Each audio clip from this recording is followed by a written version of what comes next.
Ngare. 12. William Wachira Mwaniki. 13. Isaac Wangengi Wainaina. 14. Samuel Nyachwaya Nyamao. 15. Kevin Mabeta Nyamari. 16. Dorothy Kemunto Nyangori. 17. Matthew Eric Deya Okongo. 18. Orina Jepnei Nyakwama. 19. Joshua Boit. 20. Dhangeta Frederick Mukaria. 21. Dr. Mbi Kavindu. 22. Peter O. Nyananga. 23. Jinan Zioki Biuva. 24. Omari Dambi. 25. Samuel Mwangangi Zamalu. 26. Stanley Muindi Masai. 27. Kenneth Otiato Marende. 28. Miriti Joseph Mulindo. 29. George Gitangu Thiongo. 30. David Ikava Mwangangi. 31. Danson Gaduthi. 32. Nambiswa Brian. 33. Katukoi K. Romanos. 34.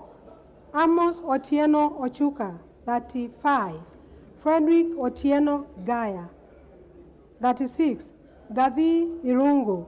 37. Joseph Mijire Gaku. Honorable members, by the close of the nomination period on Wednesday, 7th September 2022 at 8:30 p.m., the following 19 persons had returned to the clerk their respective nomination papers for election as Speaker of the National Assembly. 1. Dr. Noah Winja. 2. Moses Masika Wetangula. 3. Gideon Kiplangat Cheruyot. 4. Timothy Ayeko Olingo. 5. Marshall Mungare. 6. William Wachira Mwaniki. 7.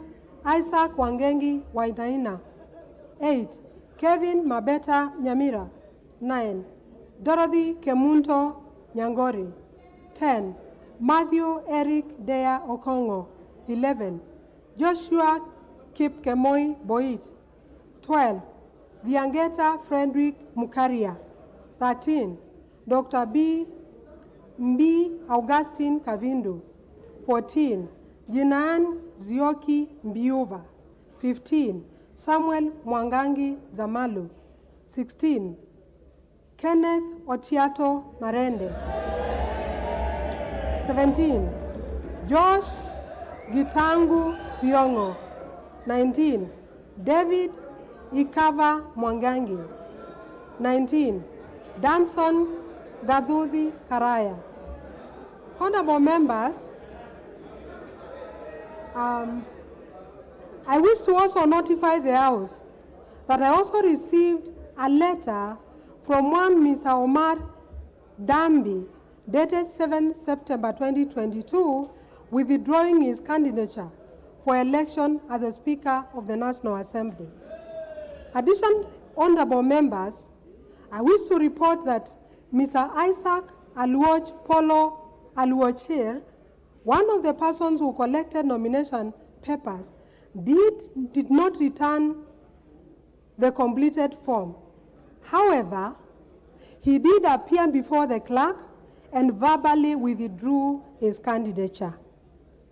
Further, honorable members, the following 15 persons who returned their nomination papers did not qualify as candidates for election as Speaker of the National Assembly, as their nomination papers were not accompanied by names and signatures of 20 members in support of their respective candidates as required by Standing Order 5-3. 1. Dr. Noah Winja. 2. Gideon Kiplangat Cheruyot. 3. Timothy Ayeko Olingo. 4. Marshall Mongare. 5. William Wachira Mwaniki. 6. Isaac Wangengi Wainaina. 7. Kevin Mabeta Nyamari. 8. Dorothy Kemunto Nyangori. 9. Joshua Kipkemoi Boit. 10. Dr. Mbi Augustine Kavindu. 11. Jinan Zioki Biuva. 12. Samuel Mwangangi Nzamalu. 13. George Gitangu Thiongo. 14. David Ikavi Mwangangi. And 15. Danson Gathudi Karaya. Honorable members, you will recall that at the close of the nomination period yesterday evening, I did notify honorable members of the 2 candidates qualified to participate in the election of the Speaker of the National Assembly.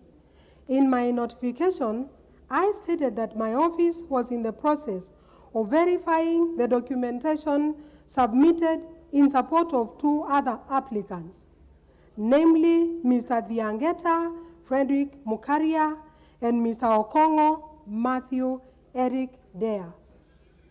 Honorable members, I wish to inform the House that verification of the documents submitted by the 2 applicants against the copies of identification documents are available to my office by the various members purported to have supported the candidature for today's election reviewed glaring anomalies.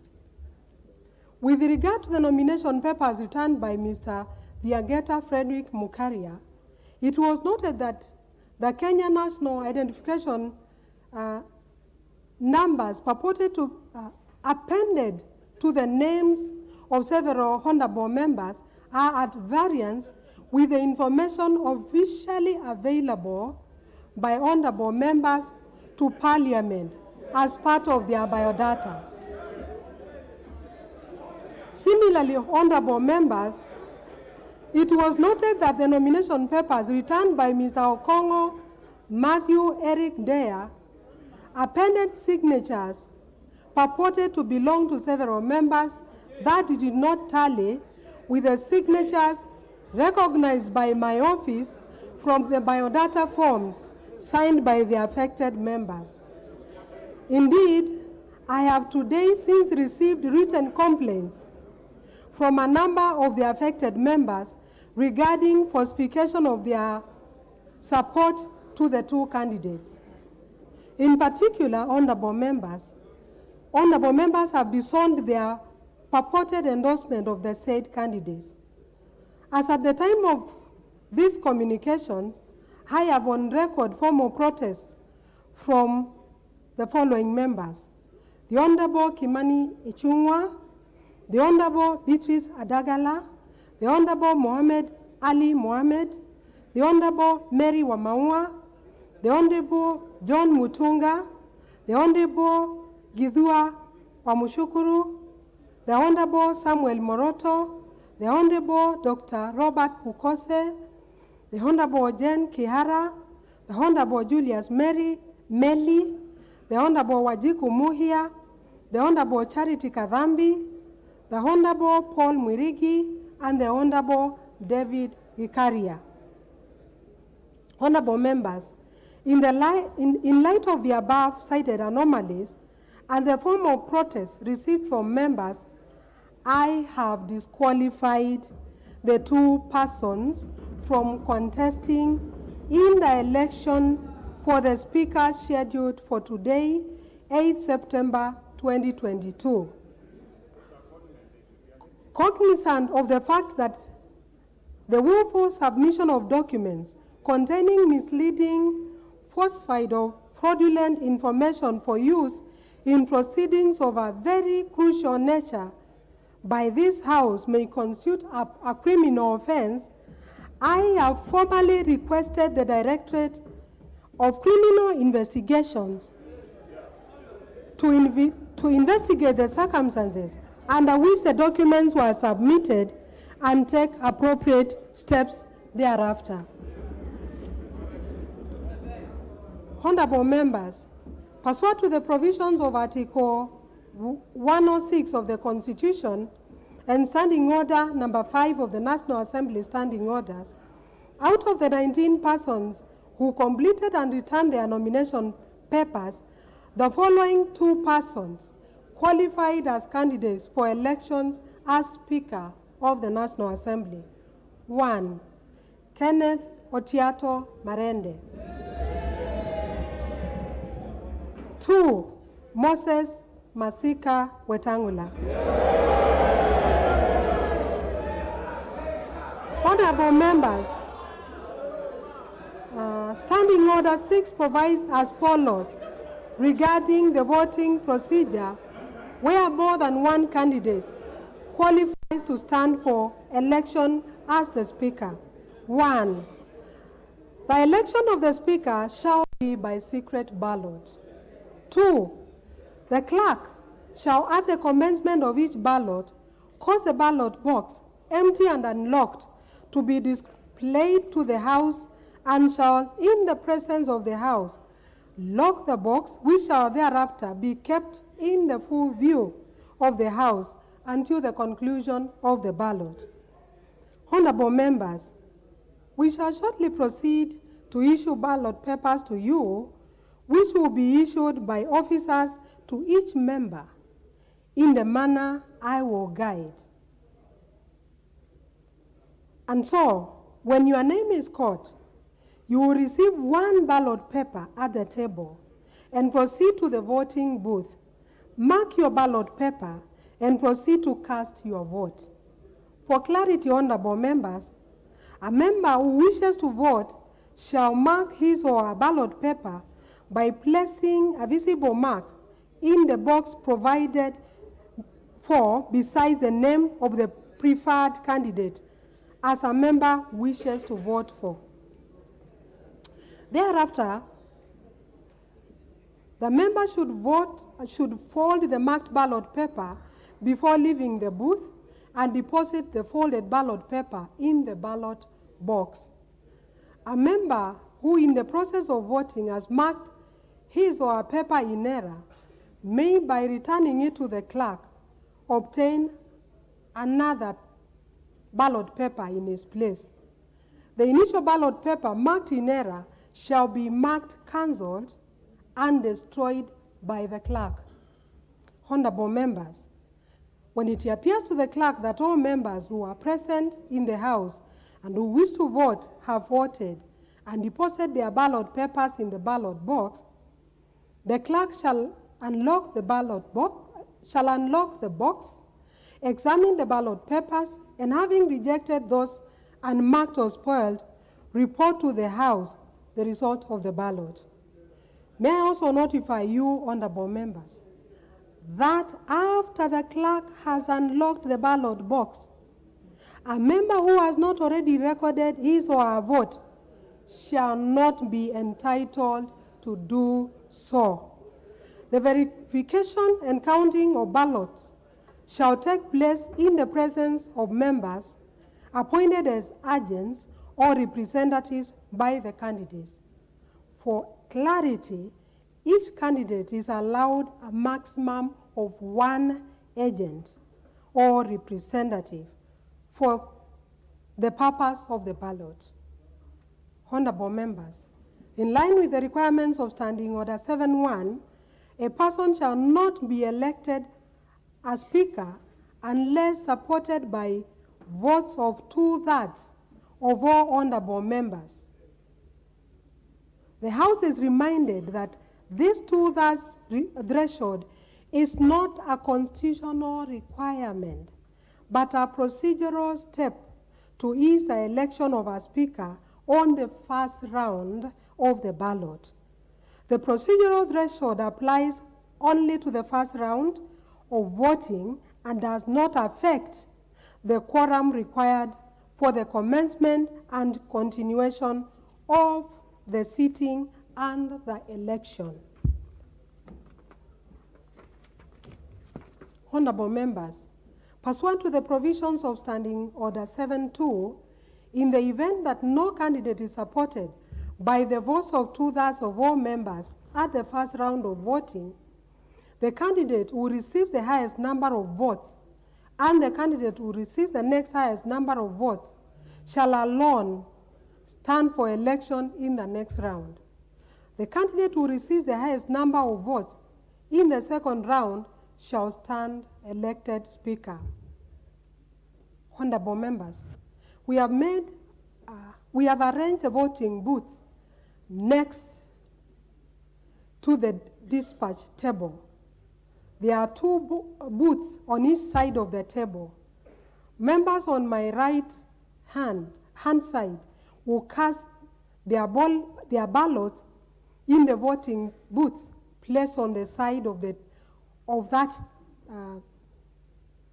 their side at the table, and vice versa for the members on my left.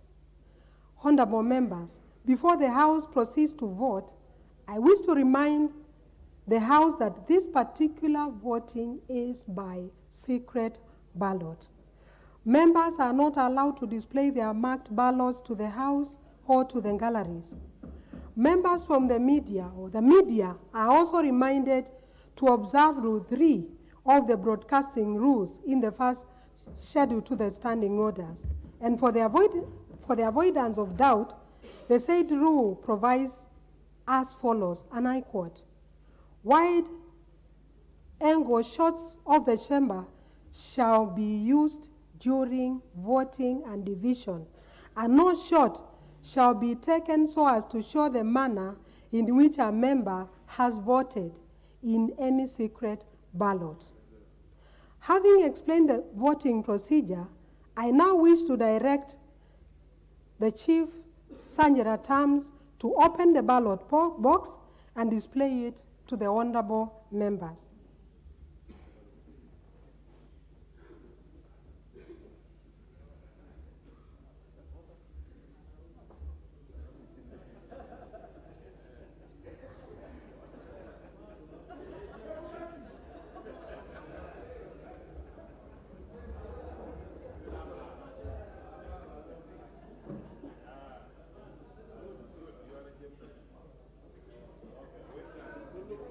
Honorable members,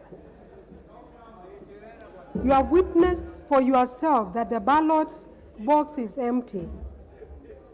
And I now direct the Chief Sanjara Terms to close and lock the ballot box. The next step before we start to call out names for members to come and vote is to inquire of the House of any member designated by the candidates as their agent or representative, which is strictly one agent or representative per candidate. If any, I request them to step forward and approach the table so that we can proceed.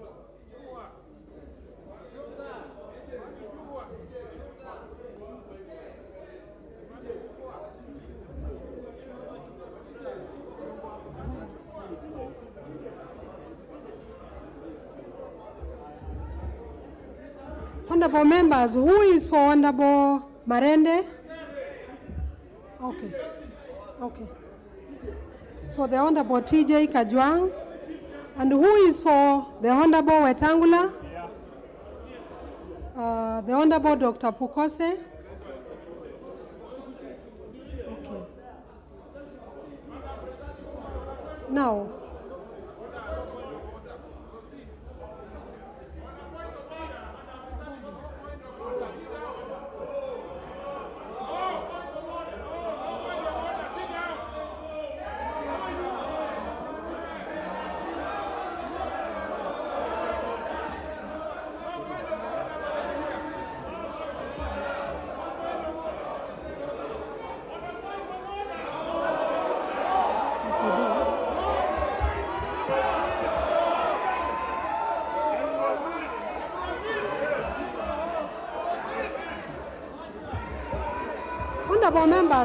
honorable members,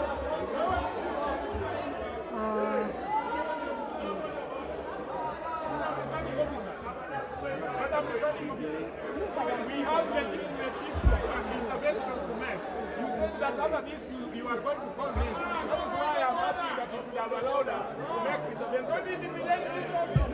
Honorable members.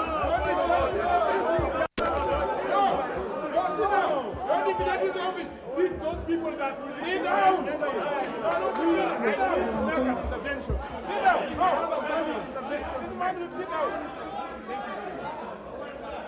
Members, please be seated so that I can guide the House.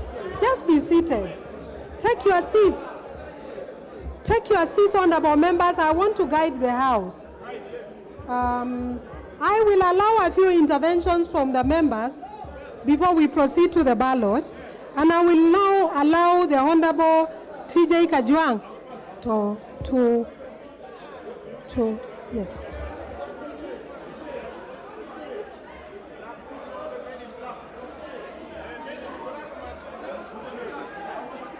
Yeah, I will give you. I will invite you. Just one question.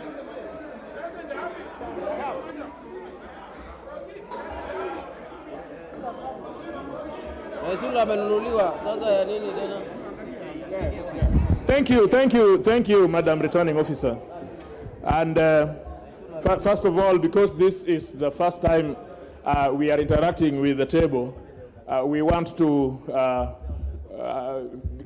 thank you for preparing elaborately this House to enable to accommodate all of us. I have a constitutional fundamental issue to raise. And members who have been here before and members who are joining us for the first time, this is a debating chamber. And we'll be here for 5 years. And so all the issues that need to be spoken, which the nation needs to know, should be spoken, because that is why we have come, and that is why we took off to present these issues. And so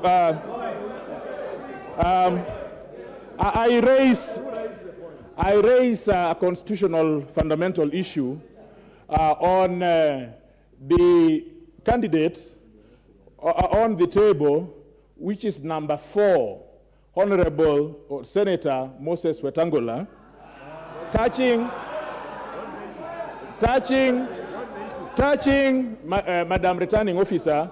I am sure that when members will keep quiet and listen, they will be able to follow me and be able to respond. And all those issues can be responded to in a very civilized manner. Whether that candidate is legible as a candidate for Speaker. Madam Returning Officer, under the Constitution, Article 103, as read with Article 106, mandates that a person is qualified if that person is not a member of this House, and if he's a member of the other House, he has submitted his resignation to the Speaker. No, just give me time. You are an old man. You are an old man. No, don't say so. Use parliamentary words to me. Now, Madam Returning Officer, as much as I've been able to check out, the member who is number 4 is actually an elected senator of the other House. Now, if he is elected member of the other House, he ought to have presented this resignation to the Speaker.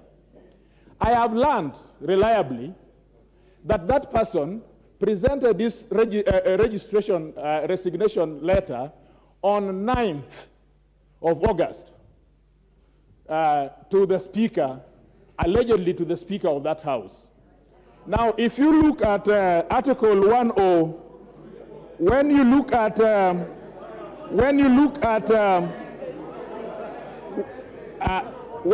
at allow me, order. Order. A day after the elections. I'm explaining myself, please. Now, the Speaker to whom he allegedly delivered his resignation letter was already an elected governor. It means according to the Constitution, 103 says that the term expires on 102 at the date of the general election. The term of this house and the term of the other house expired on 8th, not on 9th. The term of the Speaker of that house expired at that time when that person was elected as governor. It means that on 9th, there was no Speaker to whom the candidate would have given his election papers. So the fact of the matter is that if you have an office without a substantive holder thereof, then that office is no office. So if, as I am reliably informed, that he tendered his resignation to an office without the substantive member being, the substantive holder of that office being validly in that office, then he resigned to no Speaker. I ask you, Madam Returning Officer, because this is a very, it is not, no, he's a returning officer. By law, he's a returning officer. That is what he is, yes? This is an issue which is not only important to us, but important to all those other candidates who have a valid, some of them who are not in this house, who have a valid responsibility to ask. The last one, and this may draw a lot of protestation from somebody who does not like my thinking, and in this house, we must not like each other's thinking. The same person that is the candidate, there is a valid resolution of this house. There is a valid resolution of this house, which in record, saying that that particular person is not eligible to hold a public office in Kenya. Madam Returning Officer, this is a house of records.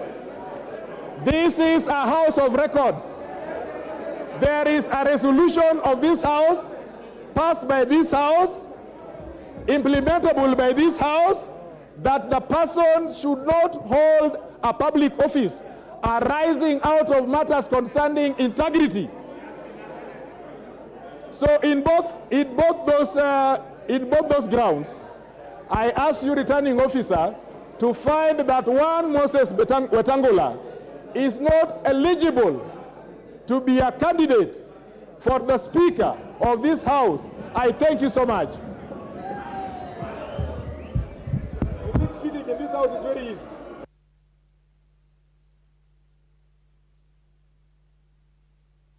Honorable members, I will now allow the Honorable Ichung'wah to raise his point of order.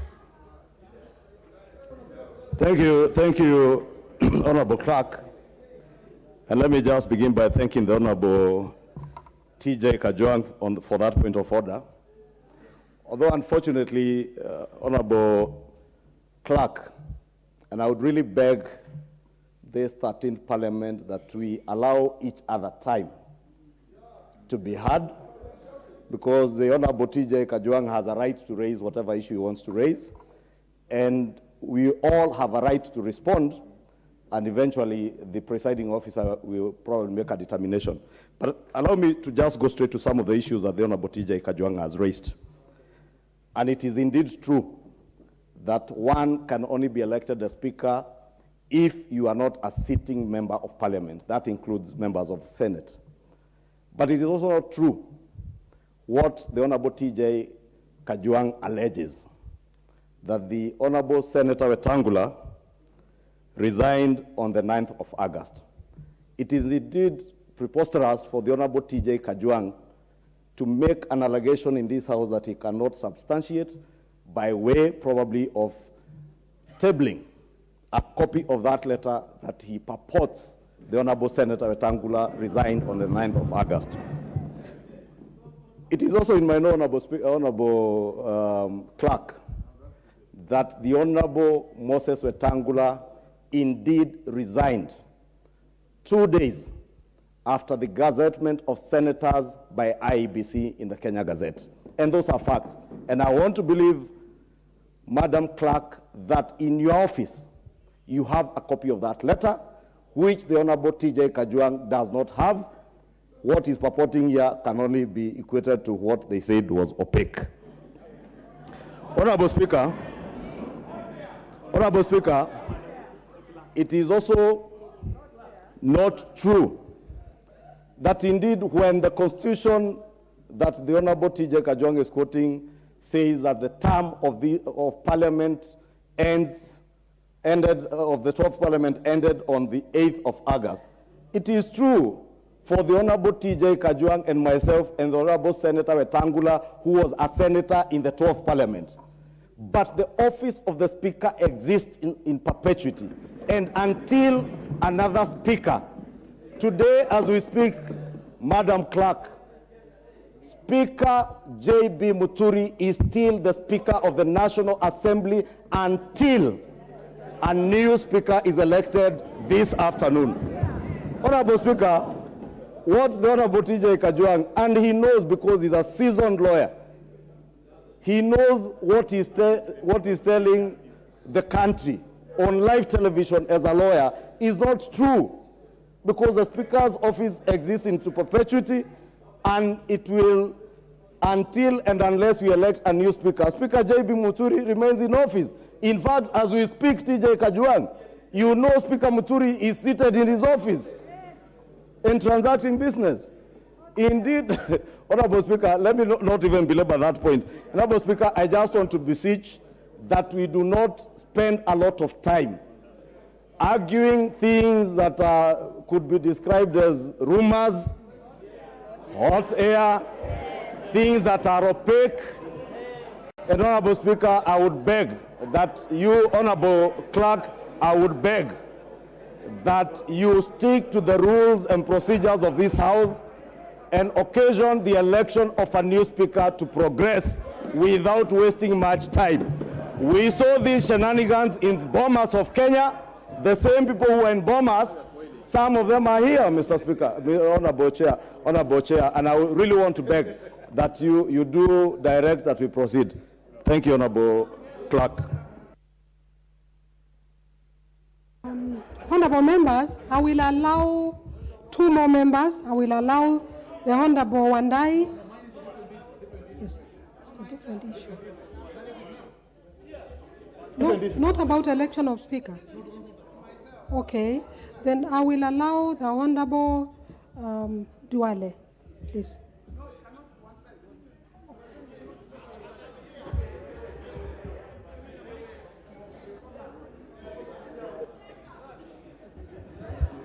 Honorable Madam Acting Clerk and the Returning Officer. Madam Acting Clerk, and I think I want first to ask the House that it's great to welcome the new members and everybody here in the 13th Parliament. Honorable TJ, and I really want us to listen to each other, and then at the end of the day, we will vote. Honorable TJ raised 2 issues, and Honorable Ichungwa answered 1. Honorable Madam Acting Clerk, I want to refer you to Article 74 of the Constitution. And it says, before assuming a state office, or acting in a state office, or performing any function of a state office, a person shall take and subscribe the oath of or affirmation of office in a manner and form prescribed by the 3rd schedule under an Act of Parliament. Madam Acting Clerk and the presiding officer for this afternoon, until this morning, before I took an oath as a member for Garissa Township, I was not a state officer.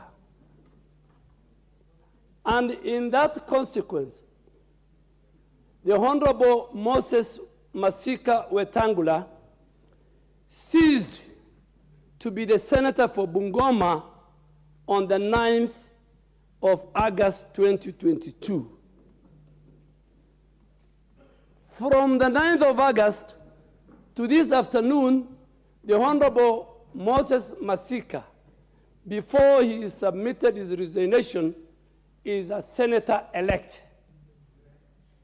Is a senator-elect. And so is not a state officer. And in that consequences, Madam Acting Clerk, in fact, my submission to you is that based on Article 74 of the Constitution, and that you become a state officer on the basis when you take an oath or an affirmation, Honorable Moses Wetangula, Senator-elect, was not under any legal or constitutional obligation even to resign. Resign from what? Resign from what? Because he is not a state officer. Two, Madam Speaker, and that is based on Article 74 of this Constitution. Two, Madam Speaker, the Honorable TJ has raised a report, an advance report of this House, a resolution of this House that indicted Senator-elect and the candidate of this afternoon. Madam Acting Clerk, I want to prove to you that I had the privilege and to be a member of that 10th Parliament, in which Honorable TJ Kajwang was not a member. And that report was done by the Defense and Foreign Relations Committee, in which a ranking member was the chair, the Honorable Eden Kainan. And based on that report, the Honorable Moses Wetangula stepped aside. Madam Acting Clerk, you know resolutions of this House is always based on further investigation by other agencies within the criminal justice system. That this House doesn't have the tools and the equipment to do a serious investigation. So the resolution of this House was sent to other bodies, the way we do, to the DCI, to the Auditor General, to the AACC. And I want to confirm that those agencies have cleared Moses Masika Wetangula and President Kibaki reappointed Moses Wetangula back to his ministerial position. So, Madam Speaker, facts speak for themselves. And Mr. Speaker, let us not use the law selectively. Speaker, we need to vote. Today, we have an opportunity, Madam Speaker. All of us sitting here, apart from the nominated members, we have been dealing with the voters. But today, we are voters ourselves.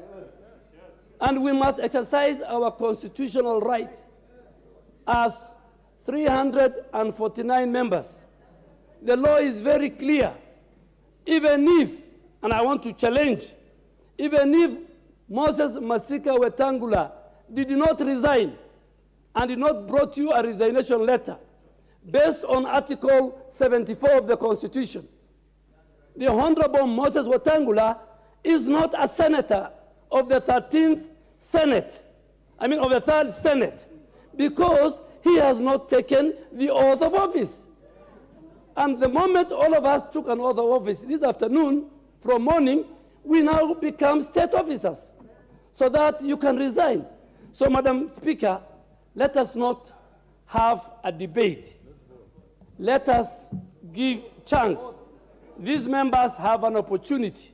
They have a constitutional right. Madam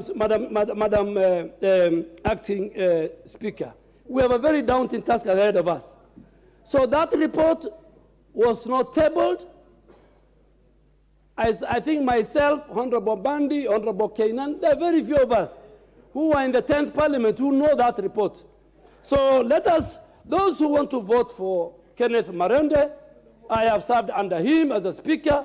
Those who want to vote for Moses Masika WETANGULA, they will vote for him. Let us stop the shenanigans and sideshows. Like the Senate, let us go and have a speaker so that next week we go to orientation and we start implementing the Kenya Kwanza Hustler Fund as fast as possible. Honorable members, before I rule, it is only fair that I have given 3 members on this side to speak. I will give 3 members on this side to speak. You okay? You okay? Okay. Okay then.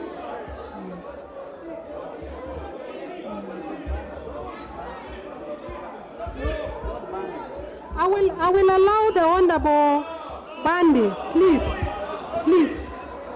Let me give the Honorable Bandi. Thank you very much, Madam Presiding Officer. Madam Presiding Officer, allow me also to, she's presiding over the elections. She may be returning officer, I don't know whether she was gazetted or she gazetted herself, but I also want to take this opportunity to congratulate all members who have made it to the 13th Parliament. I know it was not easy, but having said that, allow me just to say one thing. Madam Presiding Officer, this matter, I think, even if it may not be resolved today and we'll proceed and vote, it is something that the people of Kenya need to look at. At what point would an elected member be considered a member of Parliament? By the time, that is your opinion, let me speak my opinion. I'm intelligent enough. Assuming office is not the same thing as being elected. The moment the returning officer in your electoral area pronounces you as elected, it is only the court of law. It is only the court of law which can reverse that decision, whether you take oath of office or you don't take oath of office. Once you have been elected, pronounced as such, gazetted in the Kenya Gazette, as a senator, you become a senator-elect. Whether there is elect after your name or the senator, it is still there. So this is a matter that cannot just be wished away. In fact, I think the people of Kenya made a mistake when we passed this constitution. There is a law, when you look at the constitution, just a minute. When you look at the constitution, Madam Presiding Officer, the constitution speaks to no one can be a member of Parliament if you are a state officer, but goes ahead to exempt serving members of Parliament from running. Now the same should have happened. I don't see why a sitting member of National Assembly cannot run for the office of the Speaker and resign after being elected. That is what happened in 2008 when Kenneth Marende was the MP for Emuhaya. So if something is wrong with our laws, we need to accept it. Let us not speak, just take sides. You took an oath just a few minutes ago to protect this constitution. There is a problem in the constitution, we need to fix it. But as it is today, there is gray area. And therefore, Madam Presiding Officer, whether you let Honorable Moses WETANGULA run or not, the people of Kenya will have to deal with the elephant in the room, that there is a problem with that provision of the law requiring even sitting members of Parliament to resign before they become the Speaker of either House of Parliament. I submit my case. Let us vote. Let's vote. Thank you very much, Acting Clerk. I'd like to thank you.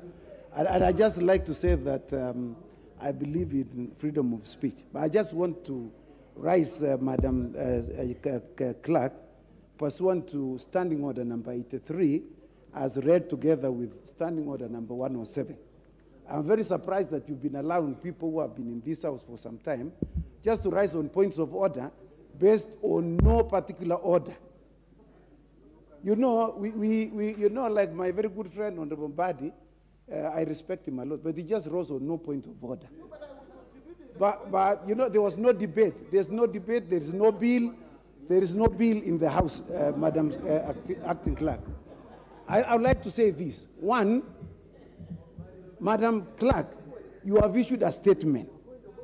My very good friend, the Honorable TJ Kajwang, who is a lawyer like myself, he knows that once you have issued a statement, your statement is either factual, in accordance with this House and standing orders and the Constitution, or he gives further information that he has. But he cannot bring third-rate hearsay into this House to challenge your statement. You know, your statement cannot be challenged on the basis of what somebody has heard. You must produce documentary evidence to countenance your statement. In the absence of that, Madam Clerk, you should rule everybody out of order. May I read, Madam Clerk? According to Standing Order 107, a member commits an act of disorderly conduct of that member if he deliberately gives false information to the House. We were told that Senator Moses Wetangula resigned on the 9th of August. That information has not been given to us here. And you just allowed that member just to sit. And he's a very senior member in the bench, of the bar. And I have a lot of respect for him. My submission, Kura tutapiga, where we are going to vote. My submission, Madam Clerk, in the absence of any documentary evidence contrary to your statement, I submit that we vote. Thank you.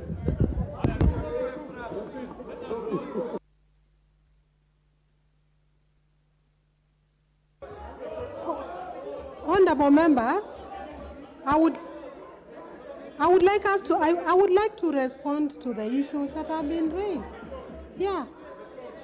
So members, if you could be silent, I will respond on the matters that have been raised concerning one of the candidates who is standing for election.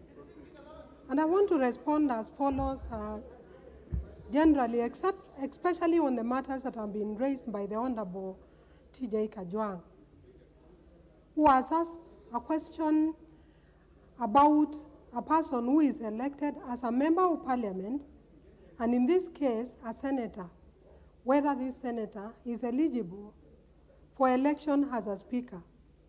And I have also listened to the various submissions on the matter by the members who have spoken from both sides of the House.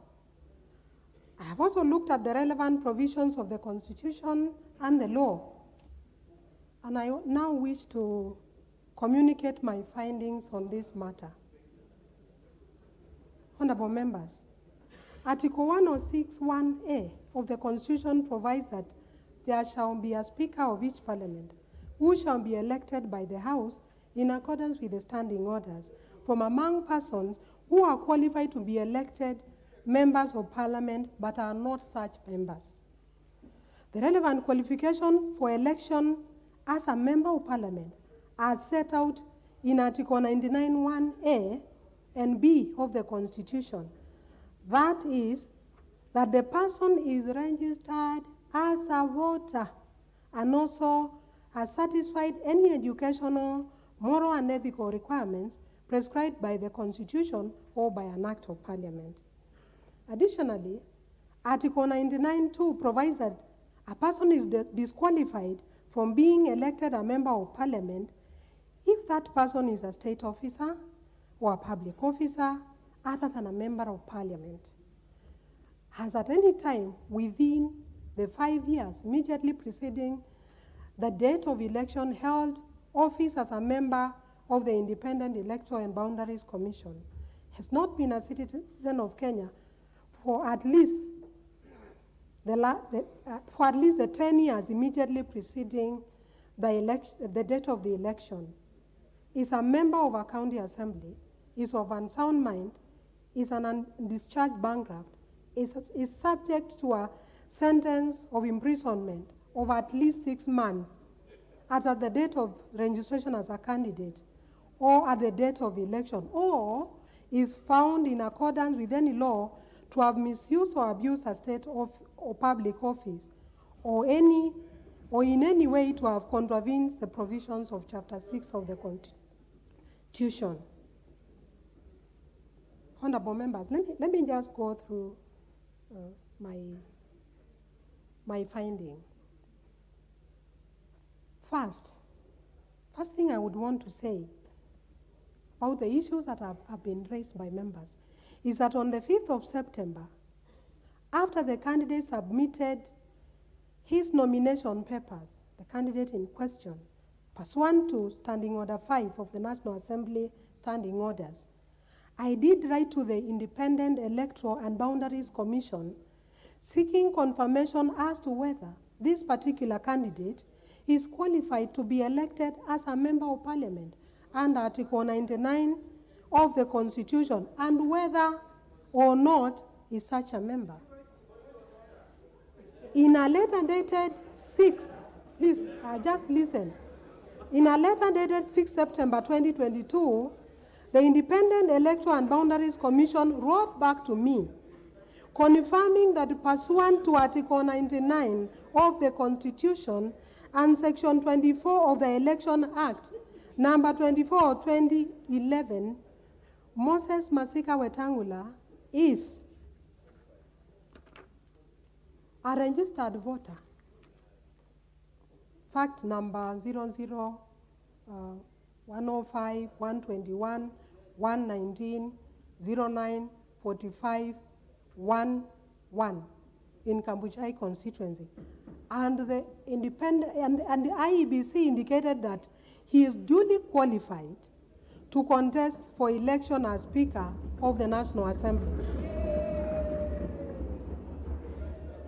Honorable members, as you all know, the IEBC is a body established by Article 88 of the Constitution of Kenya and charged with the registration of voters and registration of candidates for election. So the determination by the Commission is formally on record in my office. Secondly, honorable members, now allow me to draw you to Article 74 of the Constitution, which the Honorable Duale has made reference to, and which provides that before assuming office, or a state office, acting in a state office or performing any functions of a state office, a person shall take and subscribe the oath or affirmation of office in the manner and form prescribed by the third schedule or under an act of parliament. It should also be noted that the third schedule to the Constitution sets out various forms of national oaths of affirmation for state officers, including the one for members of parliament. Honorable members, a comparative glance, even at jurisdictions elsewhere in the world, and I would like to quote the United Kingdom, a member of parliament is not deemed to be a member until that person has taken the required oath of office. In the United Kingdom, honorable members, members of both houses of parliament are required by law to take an oath of allegiance to the crown, and MPs cannot take their seat, speak in debates or vote or receive a salary until they have taken oath of affirmation. In fact, in the UK, the seats could be declared vacant if you make such a mistake.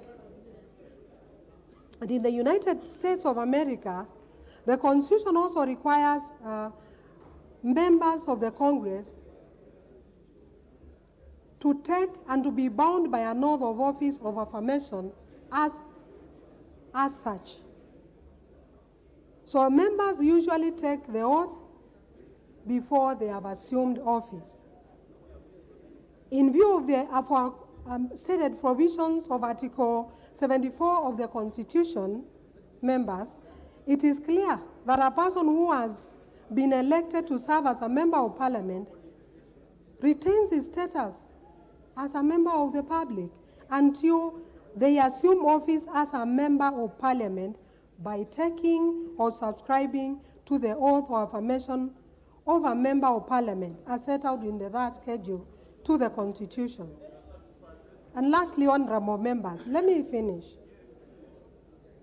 In any event, even if we were to overlook the provisions of Article 74 of the Constitution relating to the assumption of office, as I have enumerated, and argued that there was need for the senator to resign from office, may I now confirm that I am in receipt of a letter dated 29th August, written by the Honorable Moses Masika Wetangula, addressed to the Speaker of the Senate, in which he communicated in writing to the Speaker of the Senate his decision to resign from his position as a senator-elect for Bungoma.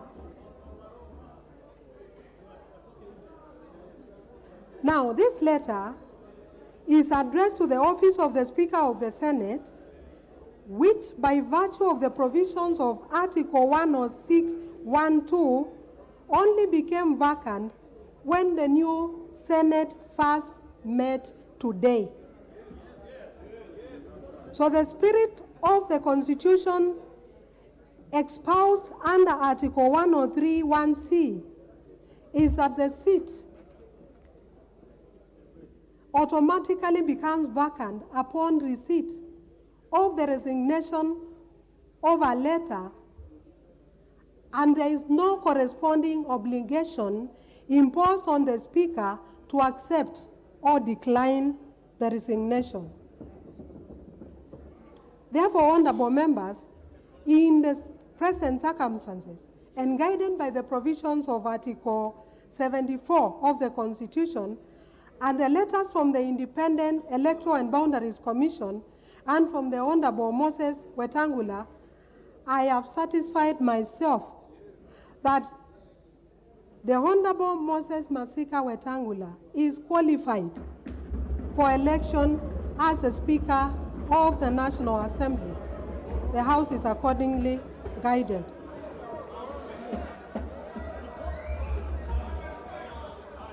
Honorable members, I would like us now to proceed. I would like us to proceed now to start the process of voting. And I now invite the Deputy Clerk to call out the names, after which, when your name is called, you will be issued with a ballot paper, and we shall proceed with voting. Thank you.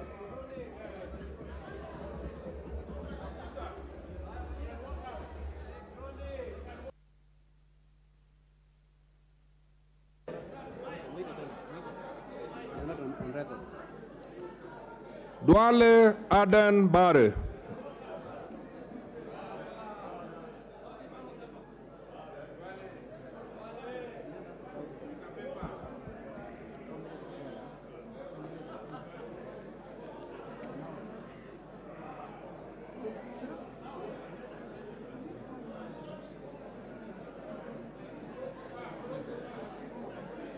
The people with disabilities.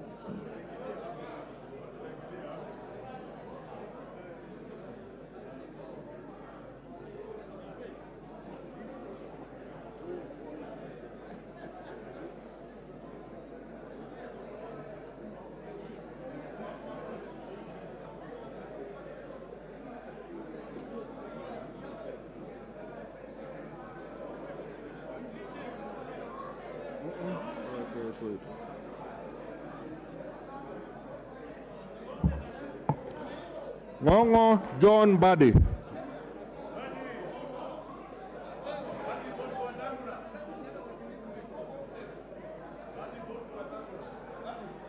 Ita huyo mwingine.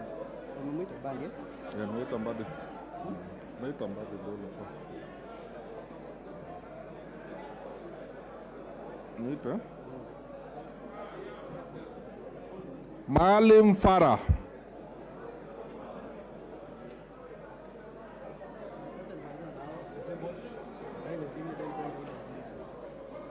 imeisha. Disability. Ita sasa December. Kanda na hiyo speed tutakuwa mpaka midnight. Tulikuwa tunangojea. Voting booth. Mumo Rose Museo, Wetangula Timothy Wanyonyi, Lomwa Joseph Samal. Thank you. Thank you.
It's a must that somebody gets the card round one. And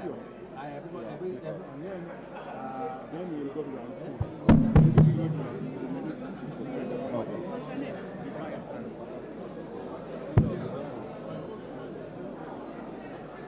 Sir, use this one. The other one is not audible.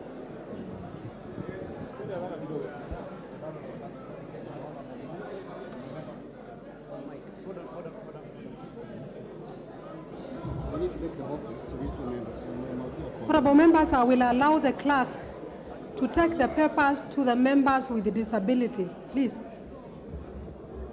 That is the Honorable Lomwa Joseph Samal, the Honorable Masara Peter Francis, and the Honorable Koskei Jackson, and also the Honorable Mumo Rose Museo.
Samuel Moroto, Rai Samuel Gonzi, Welie Adan Keinan.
Ahmed Shakil Ahmed Shabir, Hassan Abdi Yusuf, Kiunjero Festus Mwangi, Lokuton Joseph.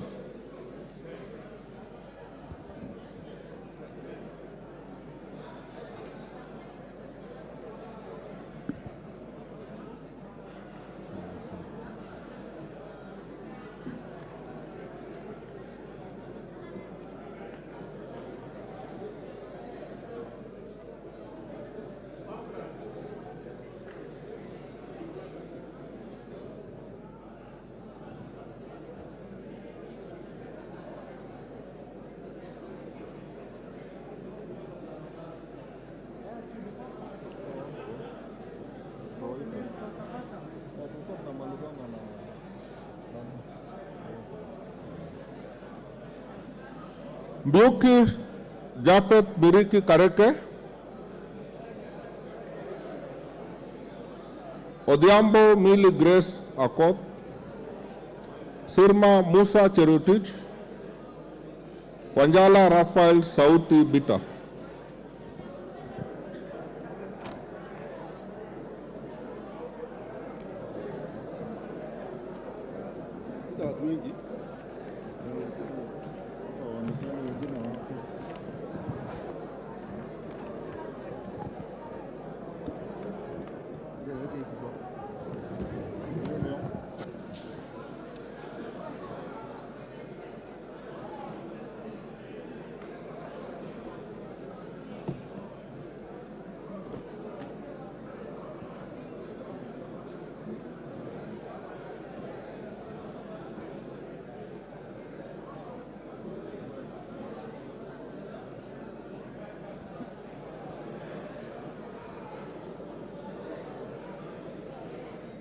Abdul Rahim Dawood, Arama Samuel, Aramat Lemanken, Badi Twalib.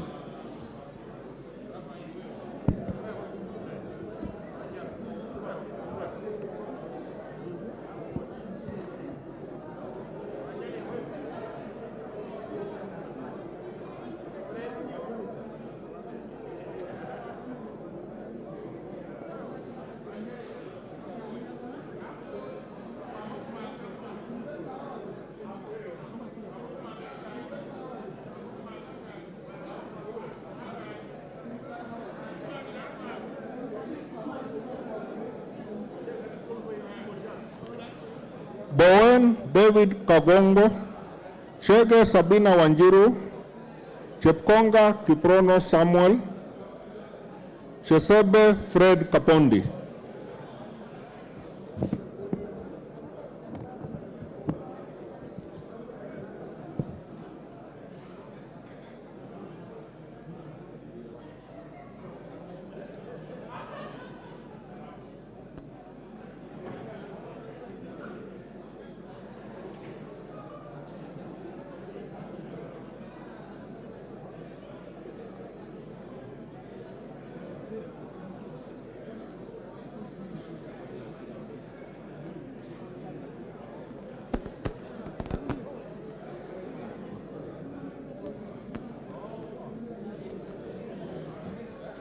Francis Kajwang Tom Joseph, Gakuya James Mwangi, Gikaria David, Gimose Charles Gumini.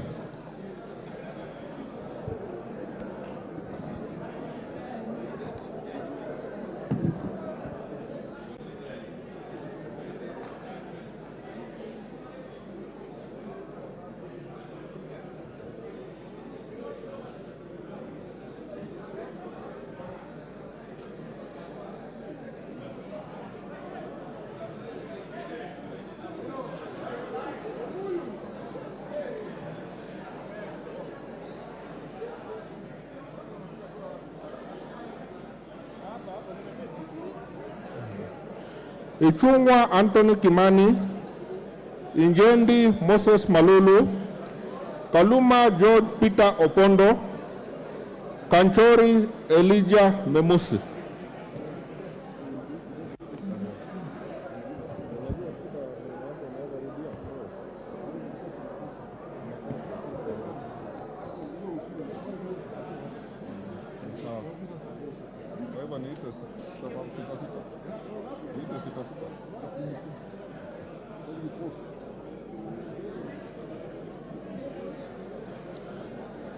Kiaraho David Njuguna, Kihara Jane Wanjiru Njeri, Kingola Patrick Makau, Kibuot Julius Meli, Kipiogon Johanna Ngeno.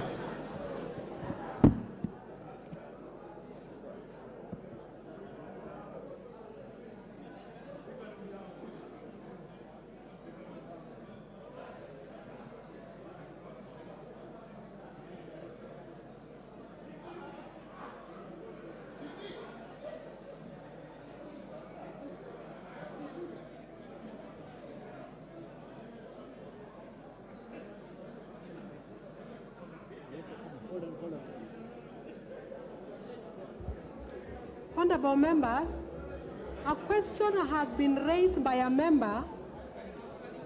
I just want to give you guidance because a member has raised concern about how to mark the ballot paper. And the standing orders 6 of our National Assembly standing orders provide that you are supposed to mark the ballot paper by placing a mark in the space opposite the name of the candidate.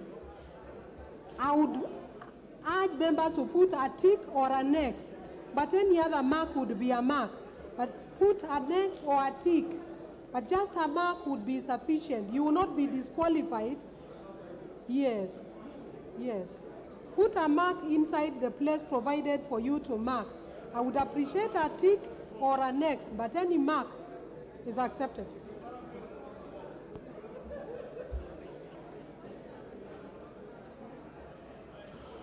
Kombe Harrison Garama, Korere Sara Paulata, Koi John Waluke, Koyo James Onyango, Langat Benjamin Kipkurui, Balu Jessica Nduku Kiko, Boko Mishi Juma Hamisi, Bui Robert, Mohamed Junaid Sheikh Nur, Mule Stephen Mutinda.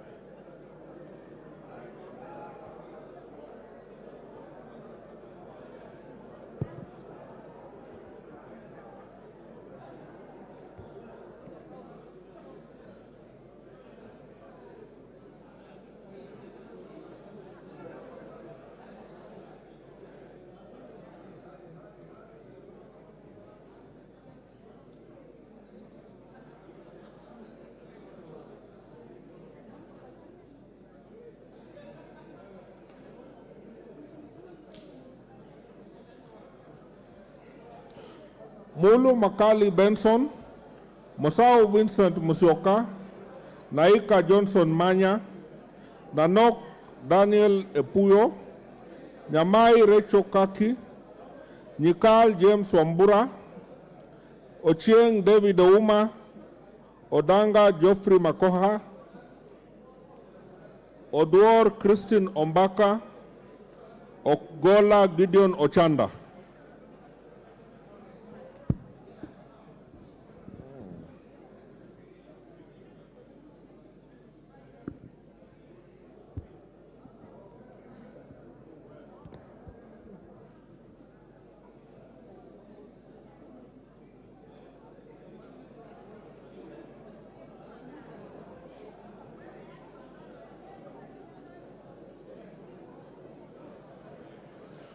Owor Joshua Aduma, Kosing David Lesiaku, Pukose Robert, Raso Dido Ali, Robi Mataz Nyamabe, Shimbwa Omar Munyi, Shinyali Bernard Masaka, Sitati Daniel Wanyama, Sudi Oscar Kipchumba, Sunkuli Julius Lekakenyi.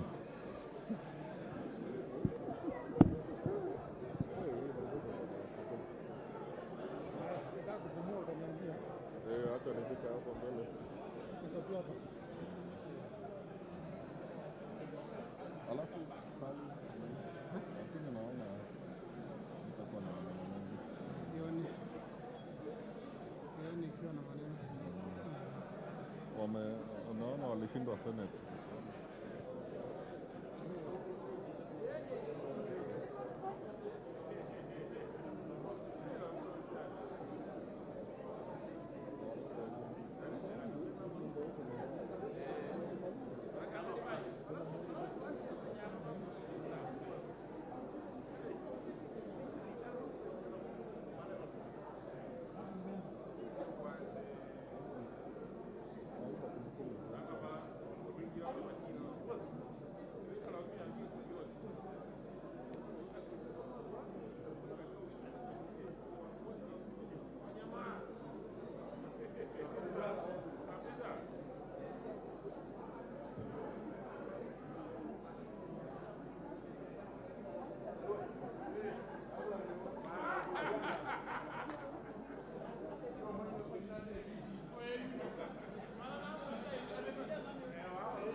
Wahome Alice Mudhoni, Wandai James Opio, Wangwe Emmanuel, Wanyonyi Ferdinand Kevin, Cholule Liza Chipkorir, Lesuda Josephine Naisula, Wanjira Martha Wangari, Aburi Lawrence Mpuru, Muhia Wanjiku.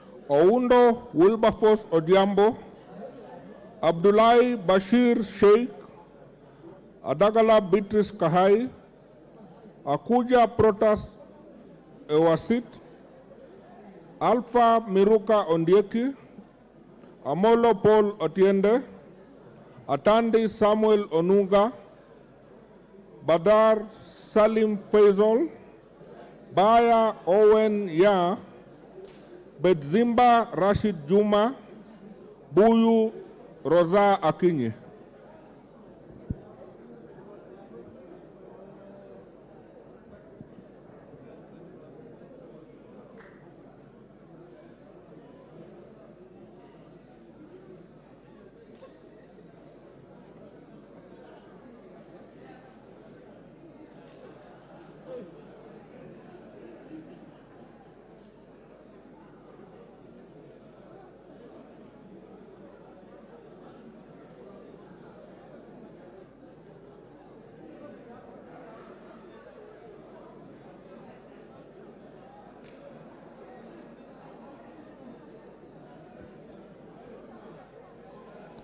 Chege John Kiragu, Chepkwani Charity Katambi, Gachobe Samuel Kinudia, Gatiru Benjamin, Gitari Joseph Gachoki, Gitau Faith Wairemu, Gidinji Robert Gichimu, George Macharia Karaoke, Gogo Lilian Achieng, Guyo Ali Wario.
Another batch of 10.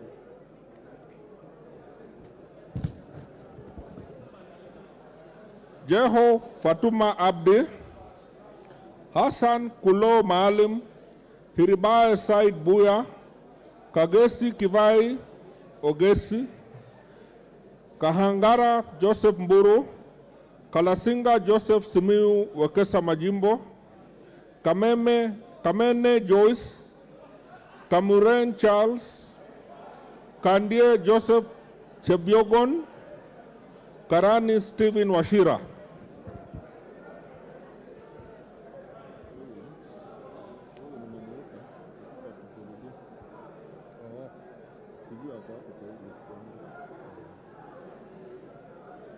Already I'm in it. So 240.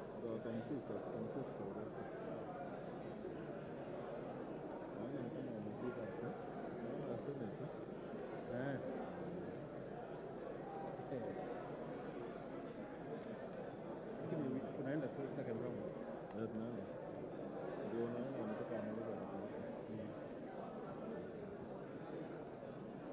Alafu 340 also has not been sworn in. Lakini hapa pika 340 not sworn in. 2 Bidu Mohammed. She was not sworn in. Bidu. 340. Baada yuko ni mbali mtu mwingine tunaongea. Ngoja. Nimefika hapo. Ngoja. Hao wako wengi sana. Namba 49 mbona nimeitwa? Naika 49. Uliitwa. Niliitwa. Nenda tu upige. Ingia tu pale. 49. Umekuja.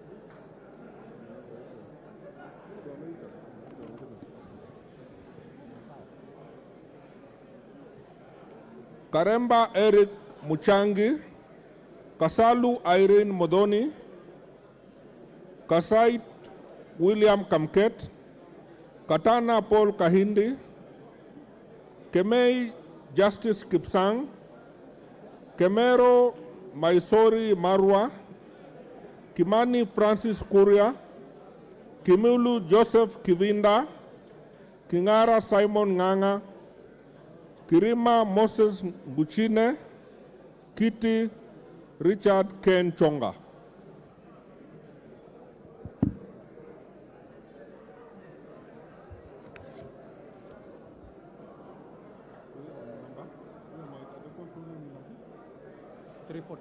But I realized this one is different.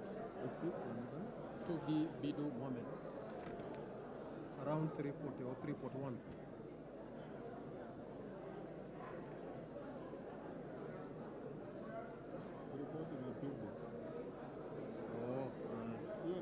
That is that one was sworn in. One has not been sworn in. It's 340 also. I don't know why. It's the same number. Yeah. not sworn in.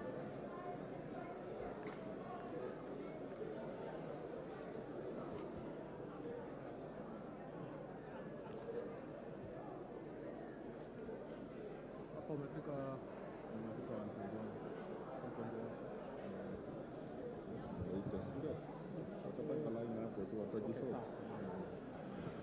Koech Nelson, Kosgei Hilary Kiplangat, Kwenya Duku Zakari,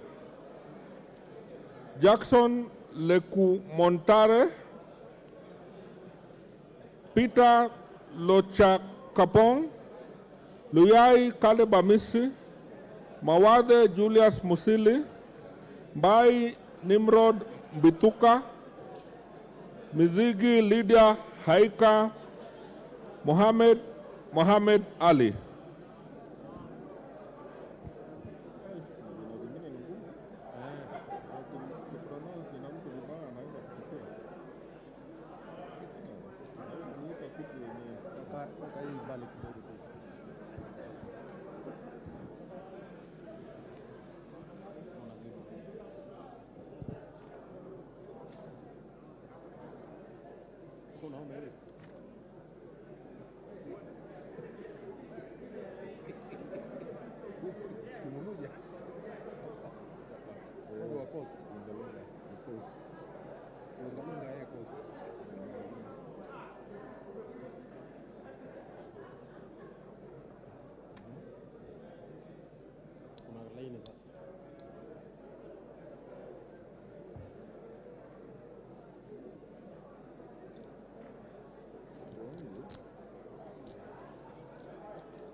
Momanyi Innocent Obitu, Mongina Jerusha Momanyi, Mushira Michael Mwangi, Muhanda Elsie, Muiruri Mudama Stanley, Muhwana Titus Hamala, Muli Fabian Kule, Muliung Gideon Mutemi, Murugara George Gitonga, Rindikiri Mugambi.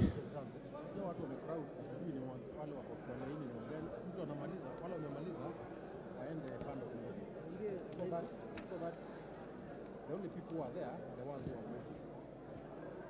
Now, agents. I don't know whether you can get Kajua ni agent.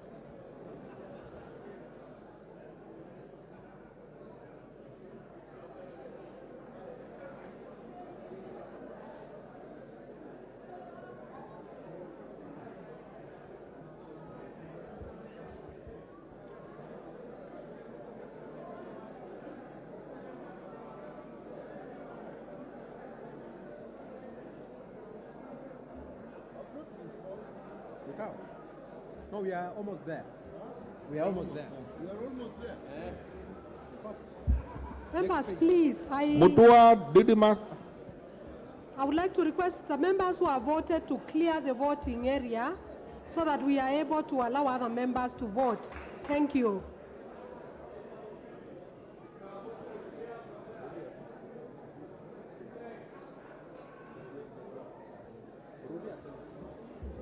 Members, please, once you have voted, clear the voting area to allow other members to vote.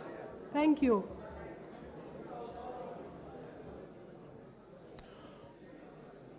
Mutua Didimas Wekesa Barasa, Mutunga John, Mwakuona Danson, Mwale Nicholas Tindi, Mwalika David Mboni, Mwanyanje Gertrude Mbeyu, Mwirigi John Paul, Nabulindo Peter Oscar, Dungu George, Nganga Alice Wambui.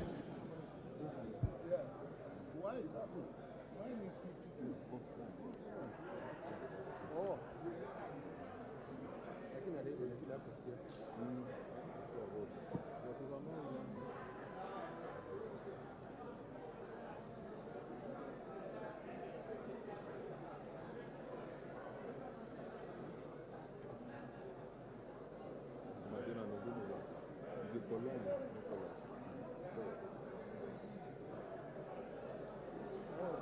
not Mikau.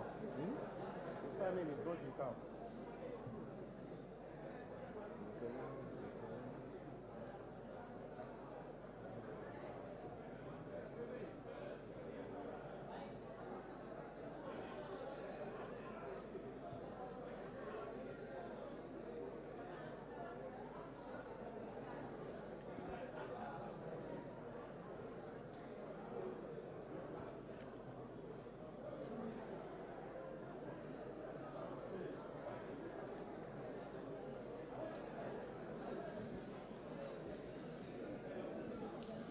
Ngikolong Nicholas, Nguna Charles Ngusia, Joroge Mary Wamaua, Ntwiga Patrick Munene, Nyamita Mark Ogola, Nyamoko Joash Nyamache, Nyenze Edith Veti, Nyoro Samson Ndindi, Zamba Tadeas Kidua, Nzengu Paul Musimi.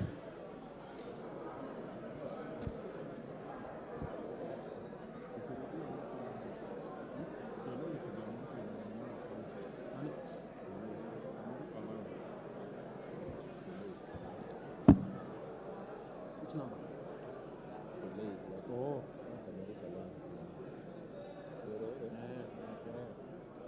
Hiyo ndio tayari. Shida sana.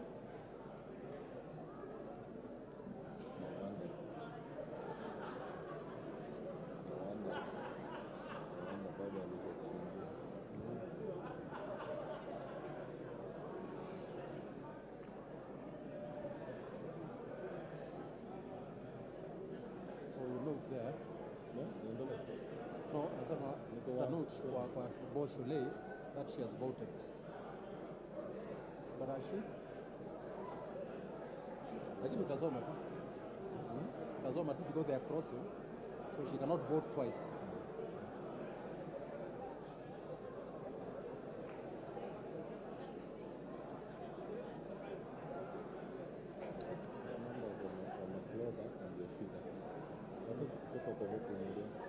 Yeah. I think you can call another note. Check.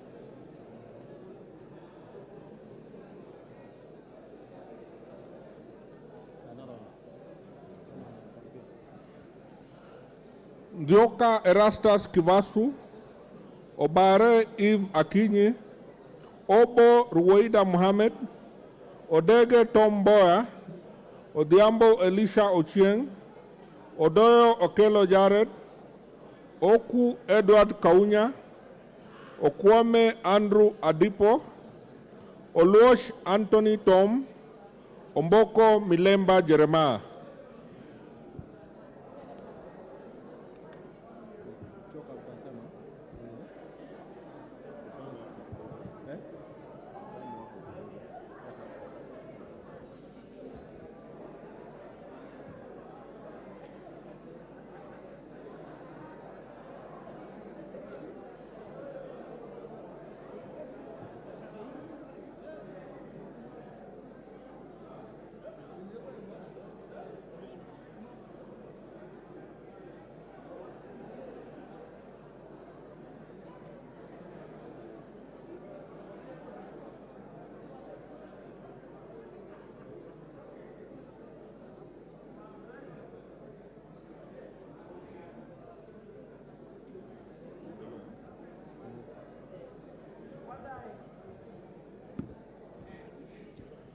Omwera George Aladwa, Ongili Babu Owino, Onyego Silvanas Osoro, Otucho Mary Emase, Owino John Walter, Owino Martin Peter, Oyula Joseph Maero, Pasaris Esther Modoni, Paul Abuor, Risa Sankuya George.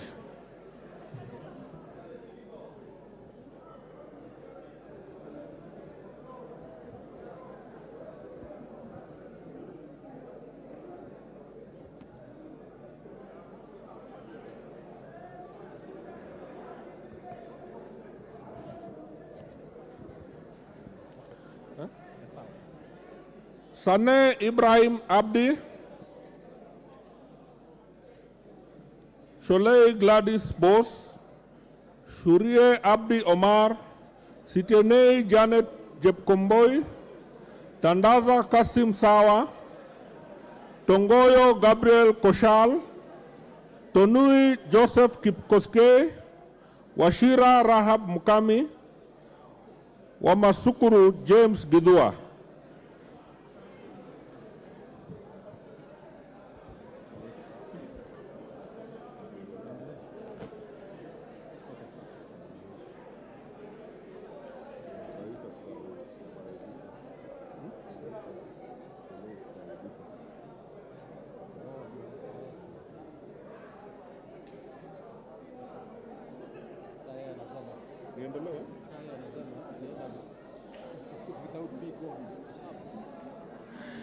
Wambilianga Catherine Nanjala, Wamuchomba Gadoni, Wangaya Christopher Aseka, Wanjiku John Juguna, Waweru John Kiarie, Were Charles Ongondo, Yegon Brighton Leonard, Yusuf Adan Haji, Elachi Beatrice, wa Naomi Jilo.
Sagon Florence Jematia, Abdi Ali, Abdi Hamis,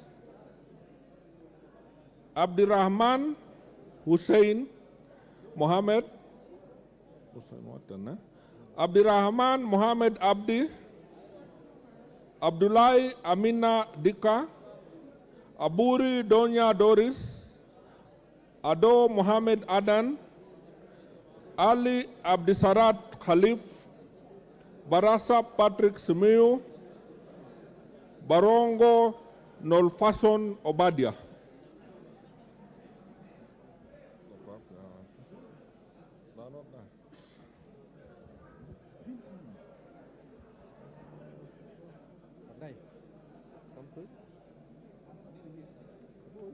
No, Liquid and I think it was consultations allowed.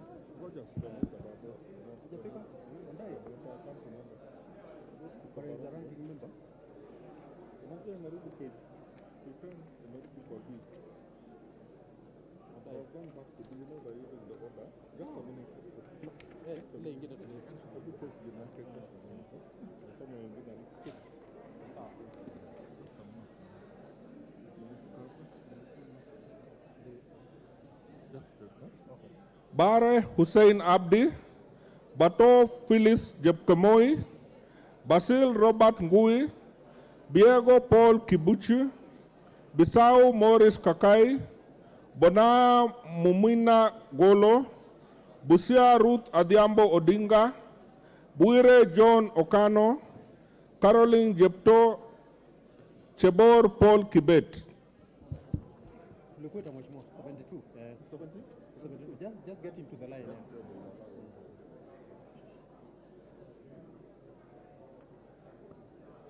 Yeah, come on.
Cherorot Joseph Kimutai, Chiforomodo Mangale Munga, Chimba Zamzam Mohammed, Denar Joseph Hamisi, Dabolen Pamela Njoki, Emate Joseph, Farah Yusuf Mohammed, Gachagua George N, Gichoi Kagucha John Philip, Gichuki Edwin Mugo, Gisairo Cliff Ombane.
Guyo Ade Wario, Hamisi Kakuta Maimai, Haro Abdul Ibrahim, Harun Suleka Hulbale, Ikana Frederick Lusuli, Ikiara Dorothy Modoni, Iraya Joseph Wanaina, Idinji Shadrach Mwiti, Jaldesa Guyo, Jeho Fatuma Abdi.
Jihanda Zahia, Kagiri Jane Wangeshi, Kagombe Gabriel Gatuka, Kahugu Eric Mwangi, Kailemia Elizabeth Karambu, Karauri Ronald Kamwiko, Karito Kiili Daniel, Kasiwai Rael Chepkomoi, Kimei Beatrice Chepngeno, Kode Felix Odiwar.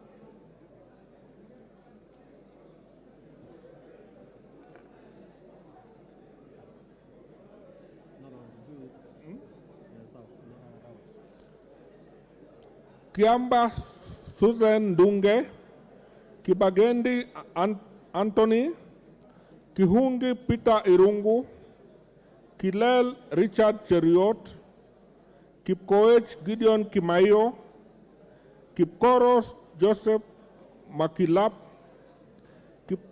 Kiplagat David, Kipngor Ruben Kiborek, Kiprono Mutai Alfred, Kirwa Abraham Kipsang, Kitani Marien Chebet.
Kitilai Olentutu, Kitur Bernard Kibor, Koech Victor Kipngetich, Komingoi Kibet Kirui, Koril Adams Kipsanai, Yakub Ado Kuno, Karuria Elijah Njore Njoroge, Lelmengit Joseph Kipto Koske, Lengarus Pauline.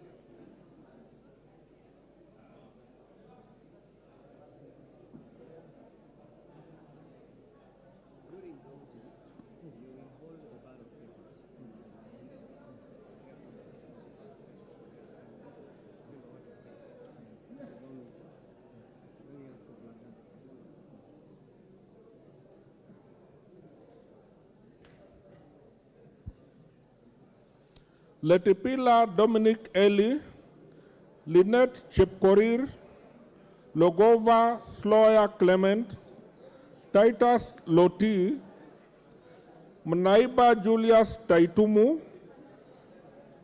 Michelle Mohamed Sood, Maina Betinjeri, Maina Jen Jeri, Maina Mwago Amos, Maingi Mary, Makali John Okwisia, Mamwacha Onchoke Charles.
Inatoa moja, naonyesha, sema ya nani na kupatia.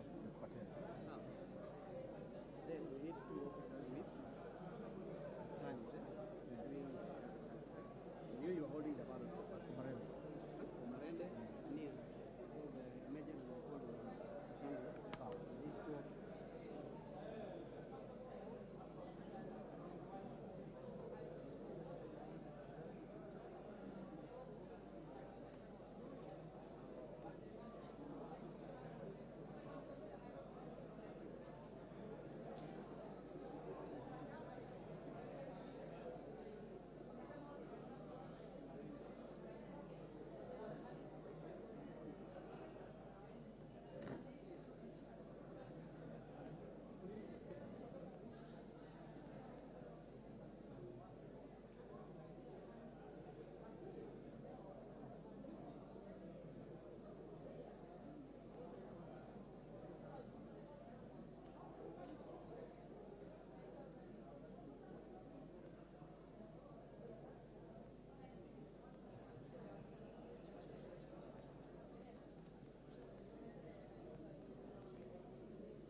hapo. 1, 2, 3. Three. Manduku Daniel Ogwoka, Marubu Monica Mudoni, Masito Fatuma Hamisi, Madenge Duncan Maina, Mayaka Irene Nyakerario, Mnyazi Amina Laura, Mogaka Stephen, Mohamed Abdikatir Hussein, Mohamed Adan Daudi, Mohamed Ulmkar Haron.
Mohamed Fatuma Zinabu, Moka Nyakundi Jafot, Mrembo Irene Joki, Mugabe Innocent Maino, Muge Cynthia Chepkoskei, Mukunju John Gitonga Moniki, Mulana Geoffrey Ekesa, Mule Caleb Mutiso, Munyoro Joseph Kamau, Mpe Anthony Kenga.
Muratha Ann Wanjiku Mugo, Muriu Wakili Edward, Murumba John Chikati, Mutuse Mwengi, Mwafrika Augustine Kamande, Mwalio Joshua Mbiti Mutua, Mwangi Geoffrey Wandeto, Mwangi Teresia Wanjiru, Mwenje Mark Samuel Muridhi, Nabi Nabwera Daraja, Nabuin Paul Ekwom, na Moit John Ariko.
Nduyo Susan Ngugi, Nebat Bernard Muriuki, Ngitit Cecilia Asinyen, Nguro Onesmus Ngogoyo, Omanyo Catherine Nahabi, Omondi Karoli, Orero Peter Ochieng, Oron Joshua Odongo, Osero Patrick Kibagendi.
Osogo Bensuda Joyce Atieno, Oyugi Dick Maungu, Pareyo Agnes Mantaine, Ruku Geoffrey Karioki Kiringa, Ruto Julius Kipleting, Sakimba Parishina Samuel, Salasia Peter Kalerwa, Sankaire Lea Sopiato, Shake Peter Mbogo, Sheikh Umar Kar Kasim, Sigei Francis Kipiogon Arab.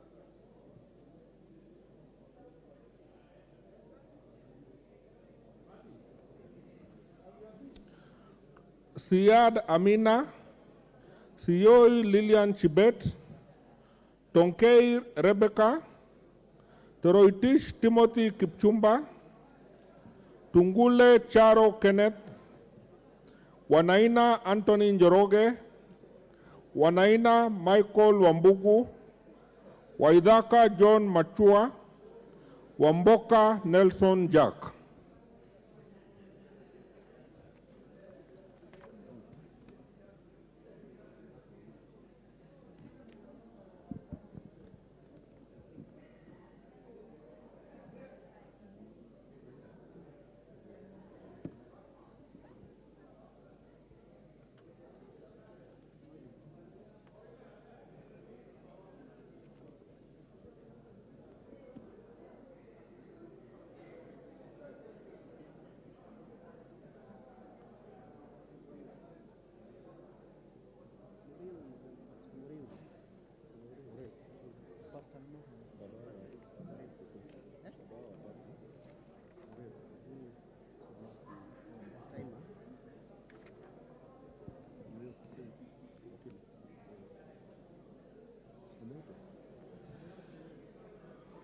Wanyonyi Martin Pepela, Yakub Farah Sala, Yegon Richard Kipkemoi.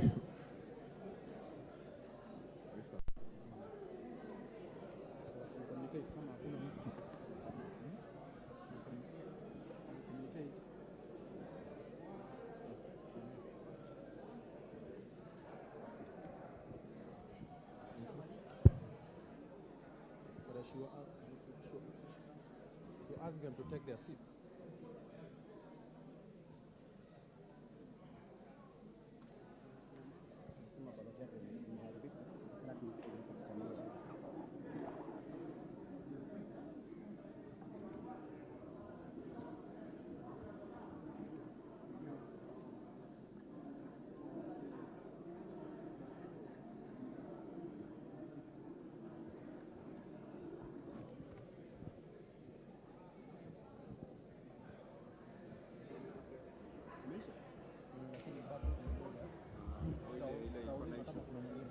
Honorable members,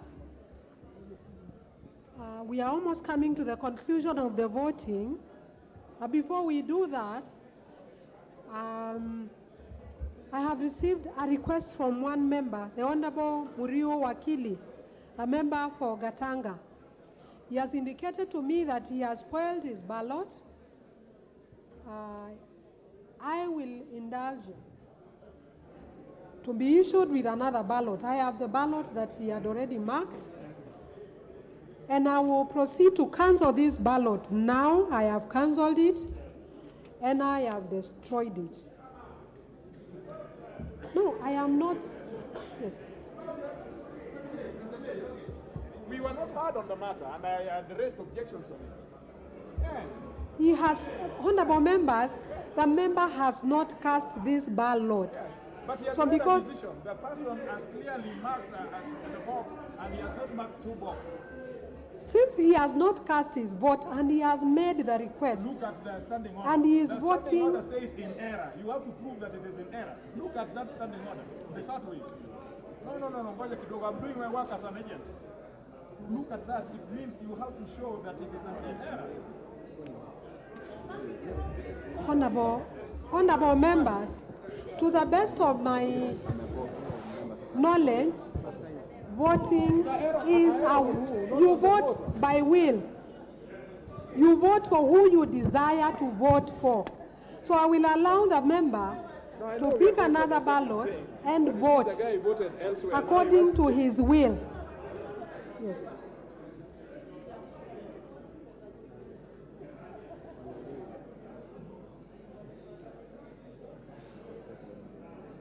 Now, Dombi, has that ballot been registered as a spoiled ballot?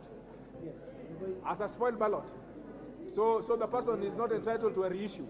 No, he has been reissued. In fact, he has Hii voted. sheria gani sasa nyinyi He mnafanya? has voted. Hata ya Chebukati si hivyo. If you have spoiled your ballot box, huwezi kupata kura ingine. But the communication was if you spoiled, you are reissued with a new one. Murui Wakili Edward. Share vote. Huh? The vote. Yes, cast. So,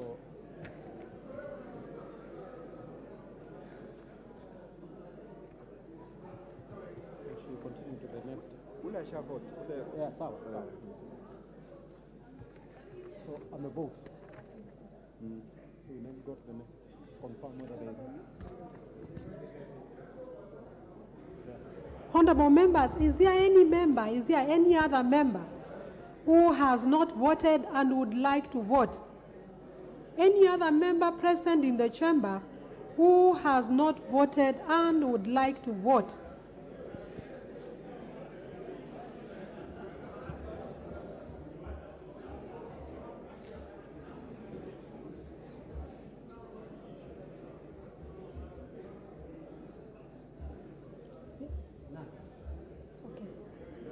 So, honorable members, it appears to me that the last ballot has been cast.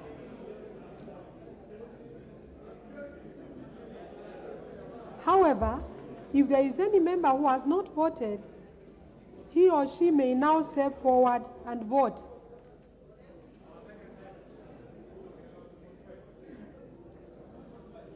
Is there any? Okay, there is none. So, honorable members, pursuant to Standing Order 6.6, it does therefore appear to me that every member present who wishes to vote has voted. Now, therefore, I invite the two agents, one for each candidate, to come forward and witness the counting. Witness the counting.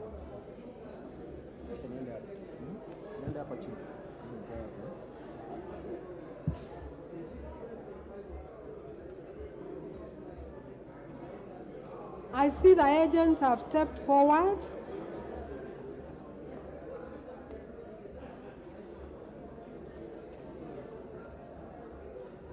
I now order that the ballot boxes be unlocked for examination of the ballot papers.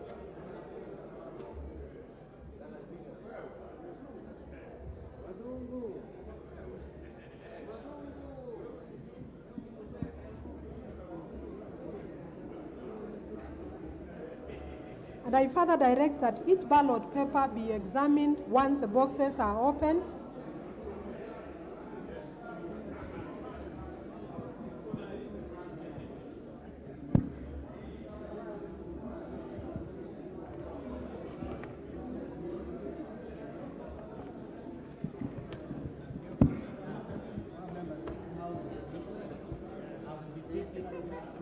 Officers, please proceed to count and tally the votes.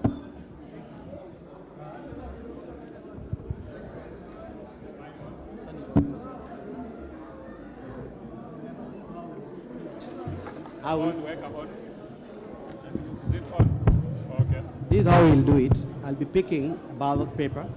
I display it. I read out the name. I display it. And then we have two officers who are holding the ballot papers. One is holding for Honorable Marende. The other officer is holding for Honorable WETANGULA. We have officers here who are also doing tallying. But at the end, we will also count again, one by one. That in order? That's okay. Good. Allow those clerks who are there To tally what? Yes. You tally the totals. Give us your tally. Yes. Okay. Moses Masika WETANGULA. Yes. Right? Who is holding Masikas? You can't be behind. Sit here. So that full view. The other officer should be there also. Moses WETANGULA.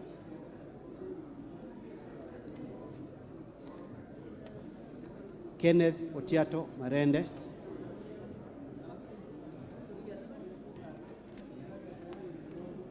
Moses Masika WETANGULA.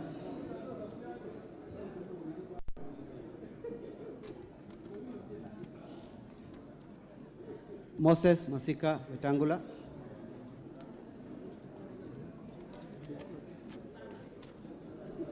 Kenneth Otiato Marende.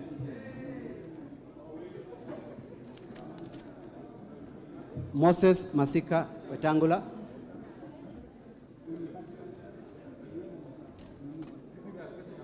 Moses Masika Wetangula.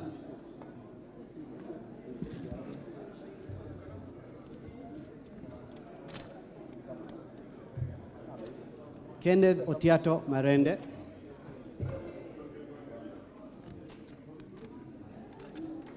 Wetangula.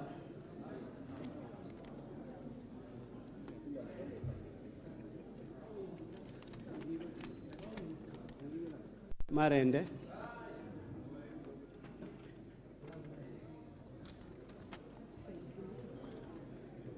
Marende.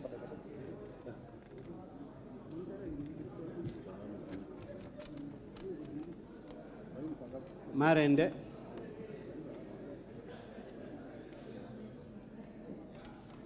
Could members kindly clear from here? We only want the officers and the tellers. Members kindly clear from here.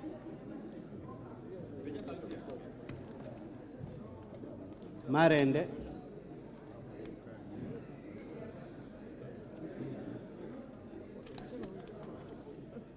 Wetangula.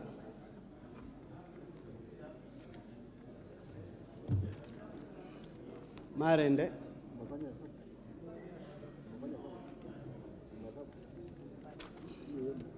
Wetangula.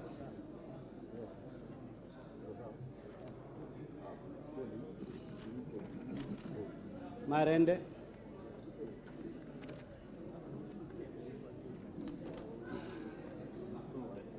Wetangula.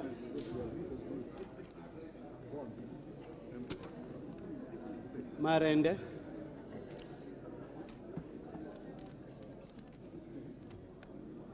Marende. Marende. Marende. Wetangula.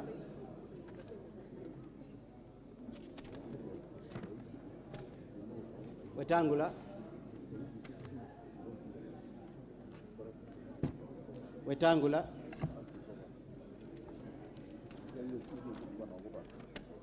Marende.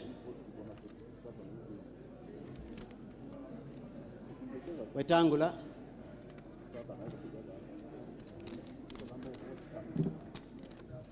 Wetangula.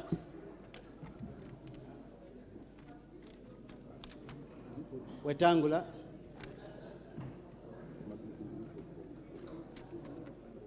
Wetangula.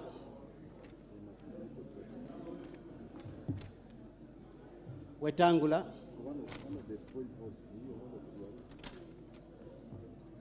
Wetangula. Marende.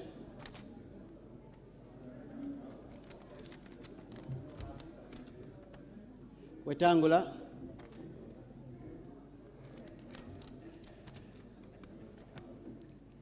Marende. Wetangula.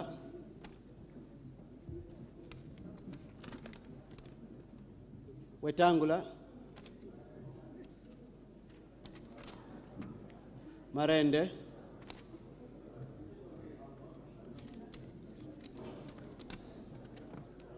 Wetangula. Wetangula.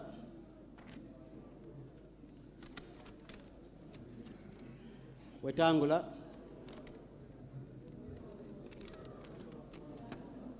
Wetangula.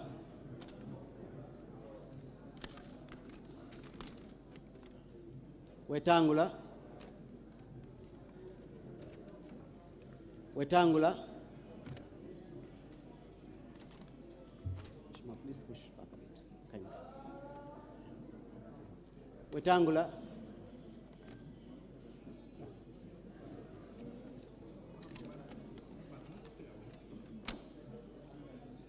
Marende.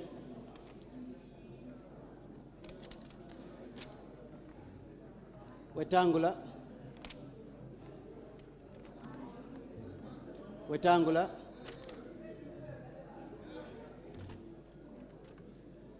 Wetangula.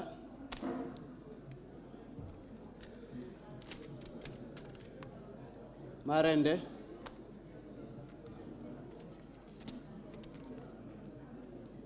Wetangula.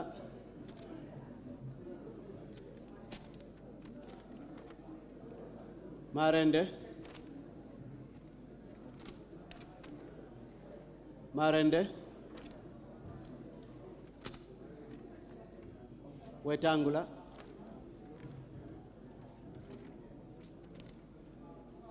Wetangula. Marende. Wetangula. Wetangula. Marende.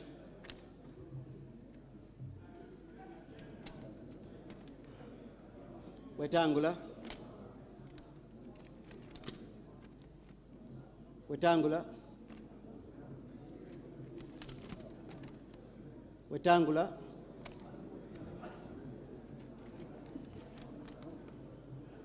Wetangula.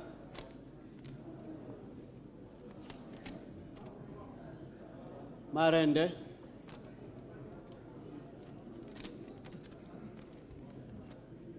Marende.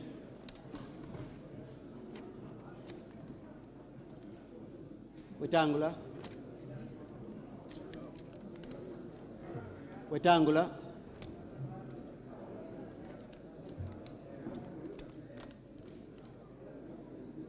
Marende.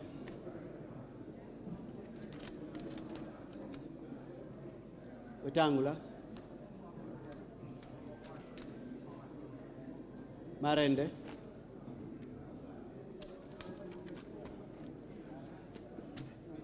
Wetangula.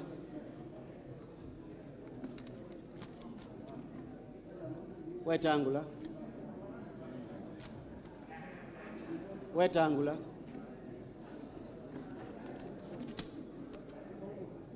Marende. Wetangula.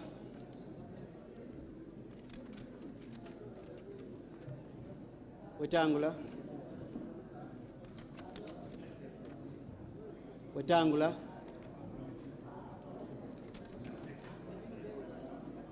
Wetangula.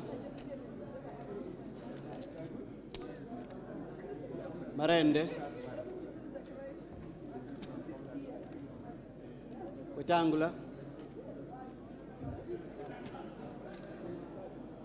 Wetangula. Wetangula. Marende.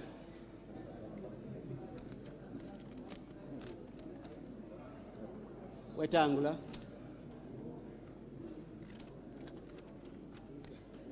Wetangula.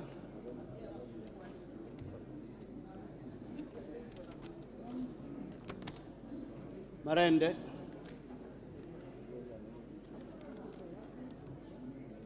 Marende.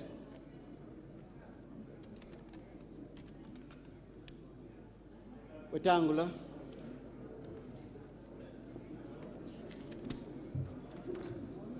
Marende.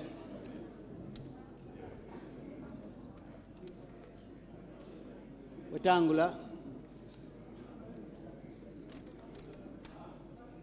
Wetangula.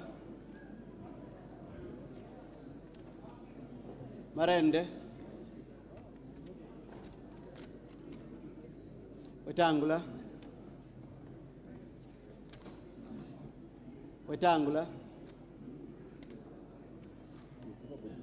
Wetangula.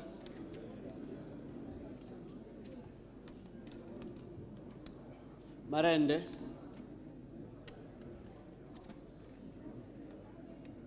Marende.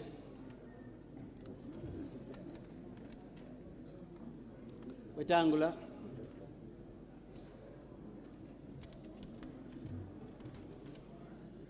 Marende.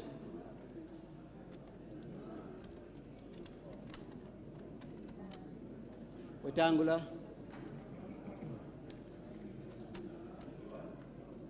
Wetangula.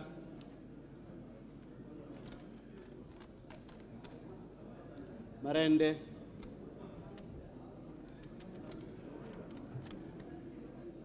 WETANGULA, WETANGULA,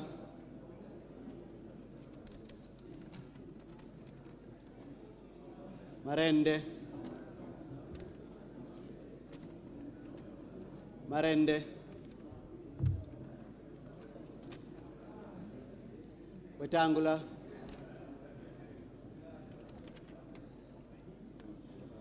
MARENDE,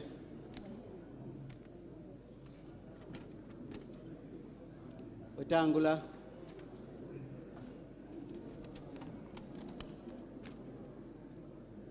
MARENDE,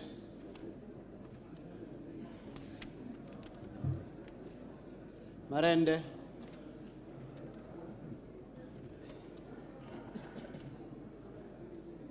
WETANGULA, MARENDE,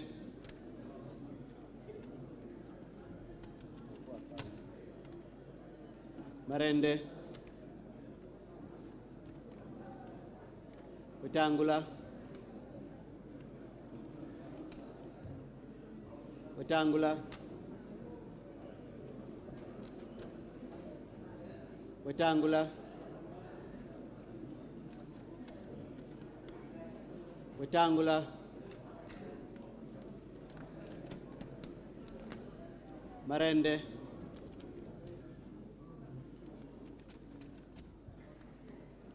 WETANGULA, MARENDE,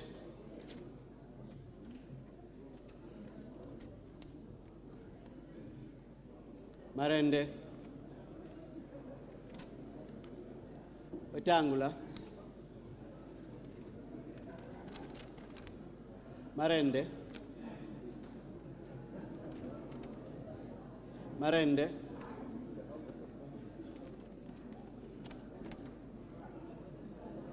WETANGULA,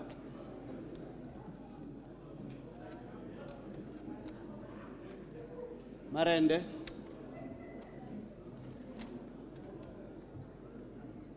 MARENDE, WETANGULA,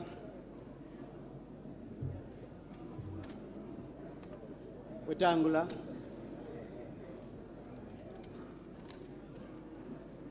WETANGULA, MARENDE, WETANGULA,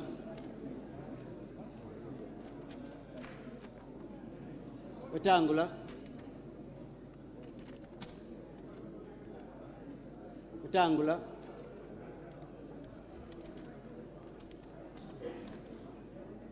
MARENDE, MARENDE, WETANGULA,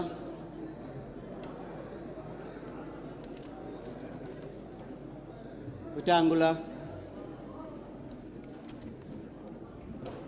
WETANGULA, WETANGULA,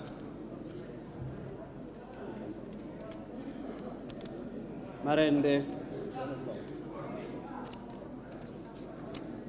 MARENDE, MARENDE, MARENDE, MARENDE, WETANGULA,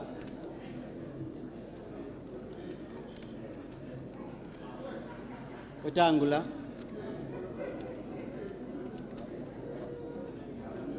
MARENDE,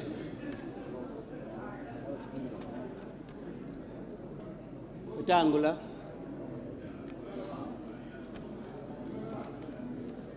MARENDE,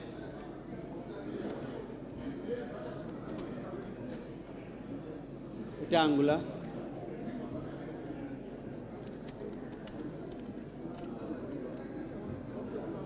WETANGULA,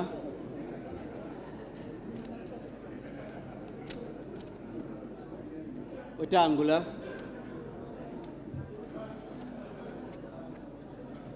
WETANGULA,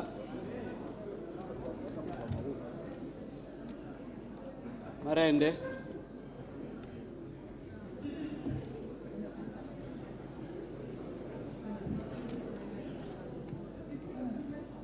Wetangula. Wetangula.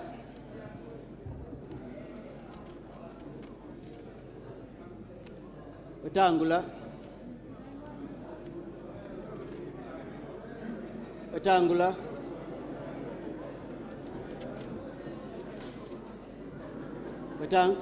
Marende. Marende. Marende.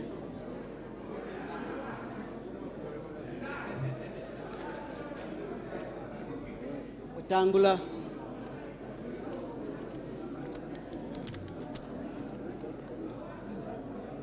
Wetangula.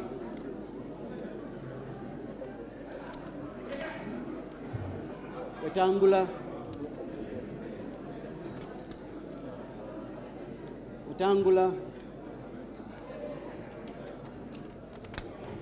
Marende. Marende. Wetangula.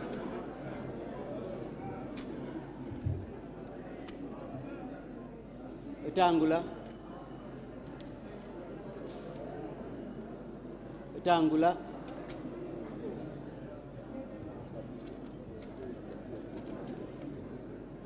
Marende.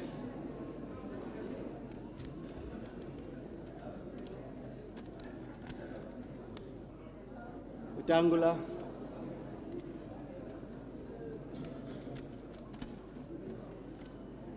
Wetangula.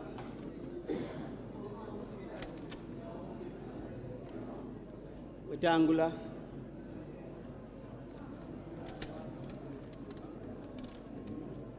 Wetangula.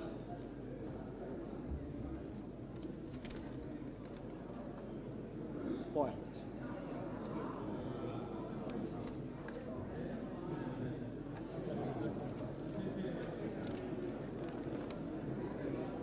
Marende.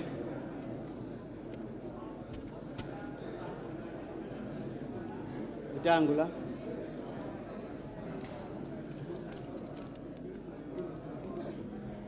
Marende.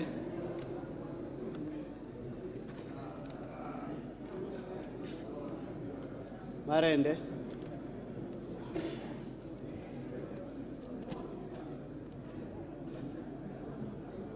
Wetangula.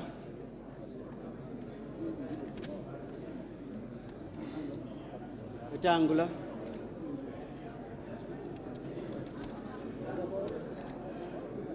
Marende.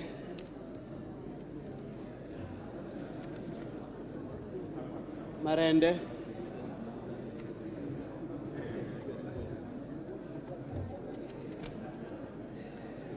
Wetangula.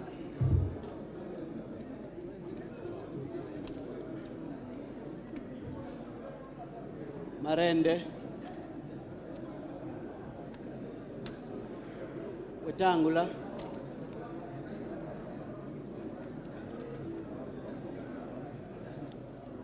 Marende.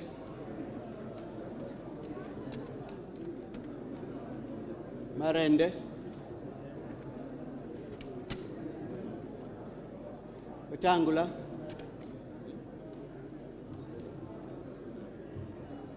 Wetangula. Marende.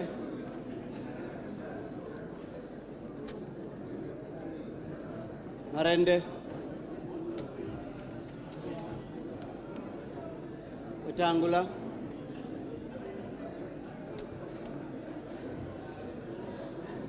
Wetangula.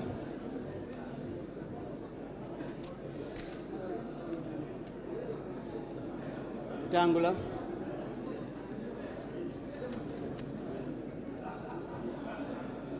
Wetangula.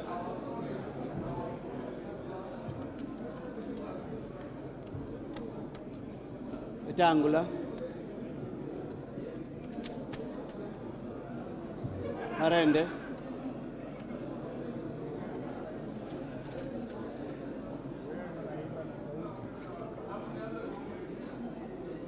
Wetangula.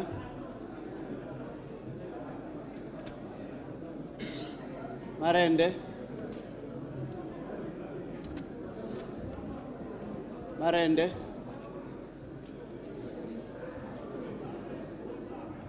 Marende.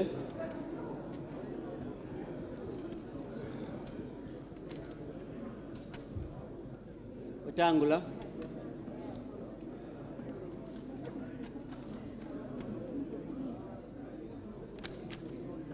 WETANGULA.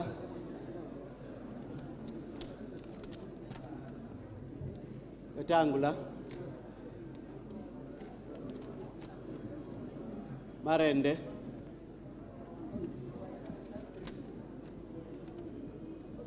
WETANGULA.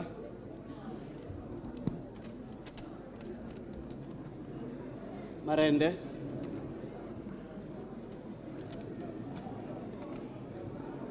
Marende.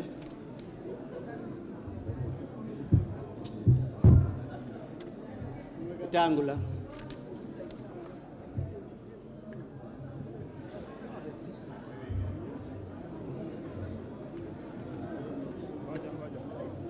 Please open the second ballot for me. Now open. This one is spoiled.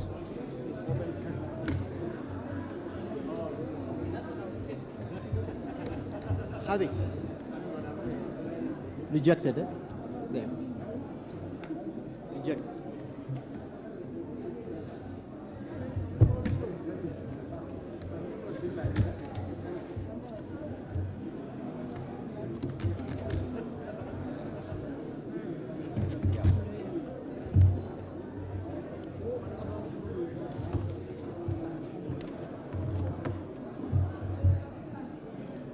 Marende.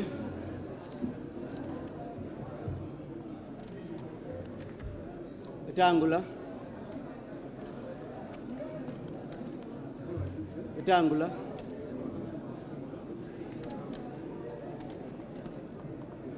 WETANGULA.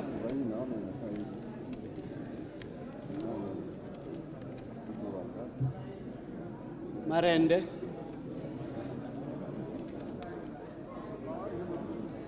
Marende.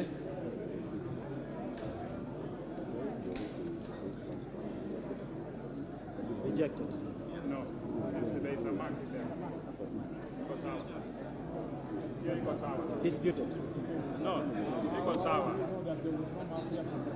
No, it is completely full. Disputed. Sour.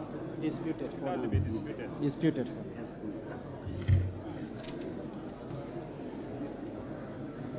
WETANGULA.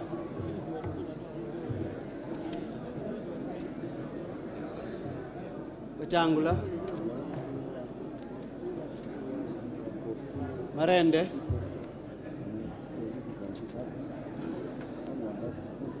WETANGULA.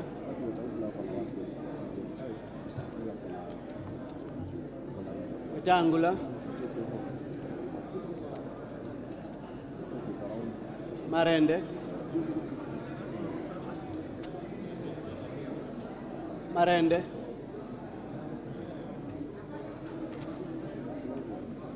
Marende.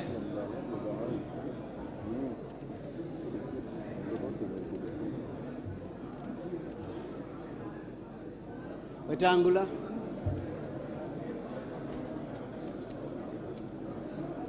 WETANGULA.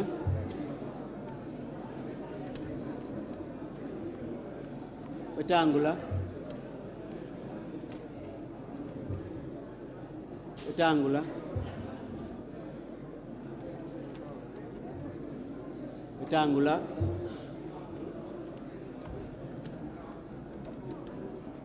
WETANGULA.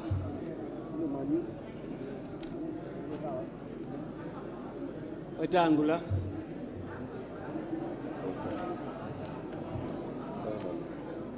WETANGULA.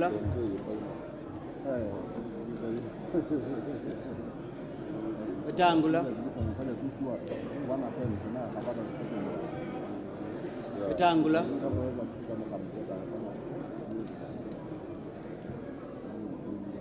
WETANGULA.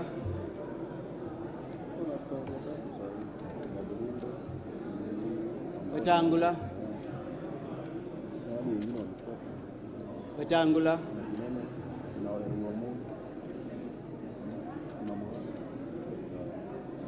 Marende.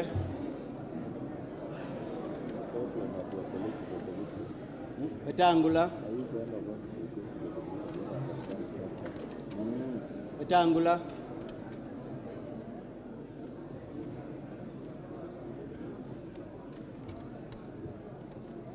Marende. Marende.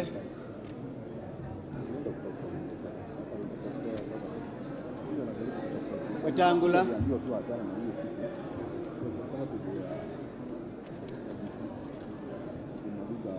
Marende.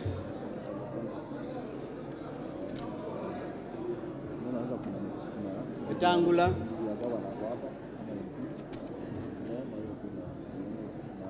Wetangula.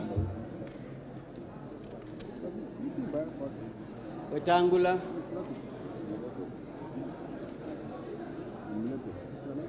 Wetangula.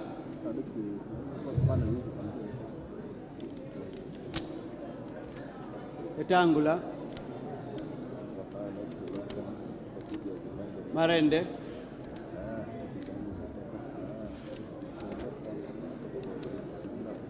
Marende. Wetangula.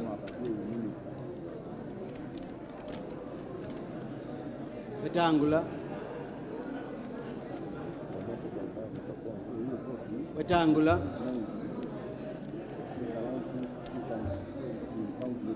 Marende.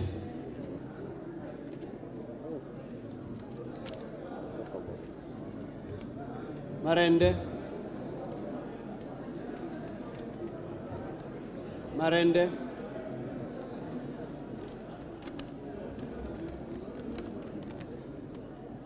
Wetangula.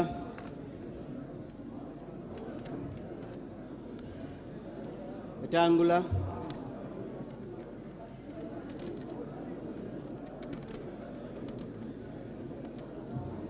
Marende.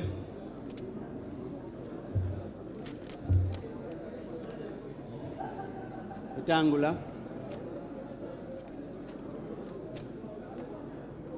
Marende.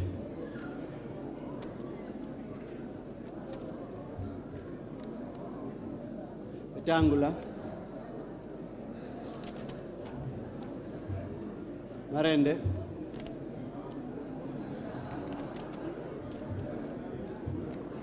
Wetangula.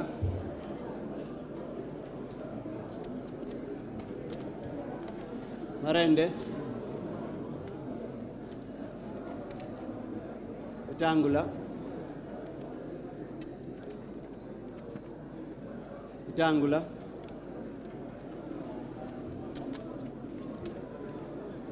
Wetangula.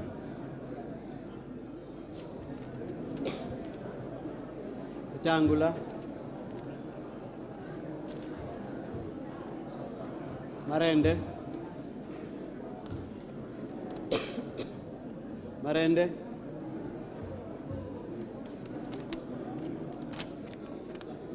Wetangula.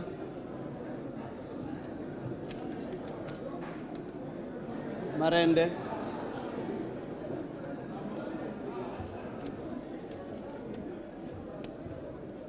Marende.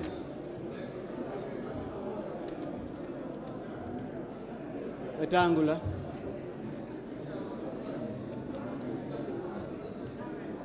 Wetangula.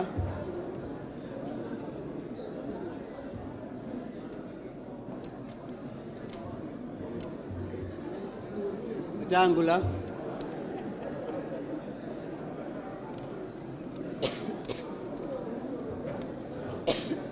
Wetangula.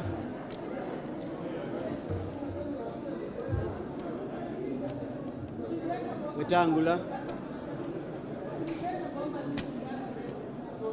Wetangula. Wetangula. Wetangula. Marende.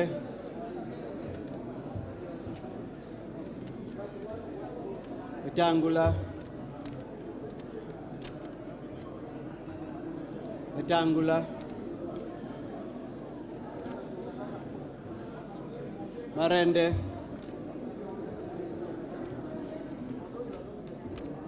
Wetangula. Marende.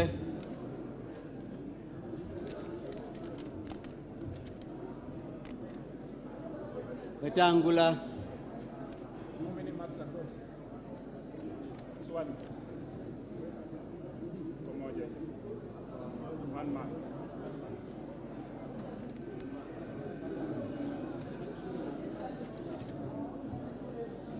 Wetangula.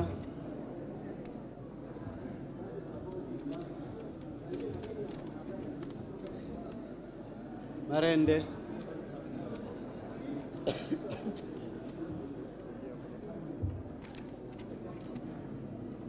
Wetangula.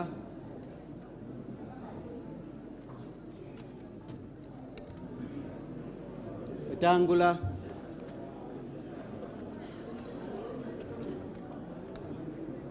Wetangula.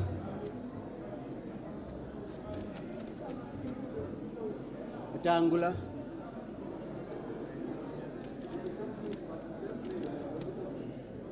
Marende.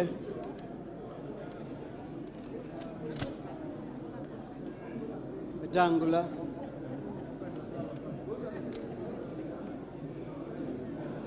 Wetangula.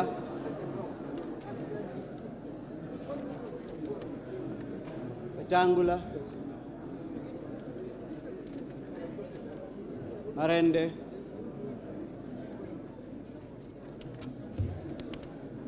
Wetangula. Wetangula.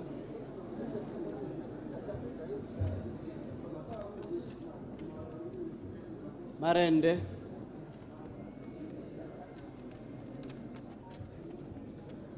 Wetangula.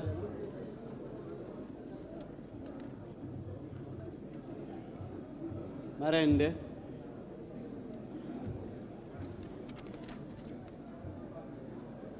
Wetangula.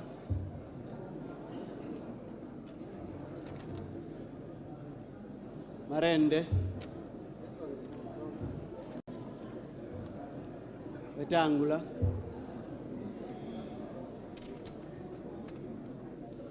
Wetangula.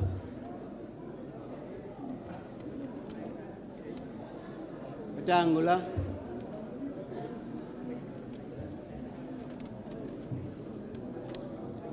Wetangula.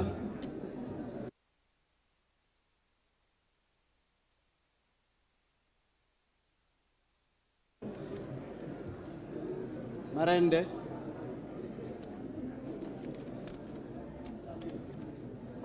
Wetangula. Wetangula. Marende. Marende. Wetangula.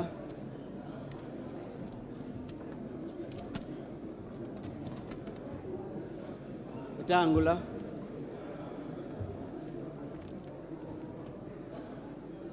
Wetangula.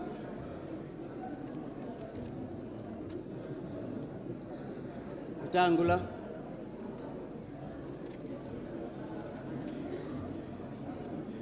Wetangula.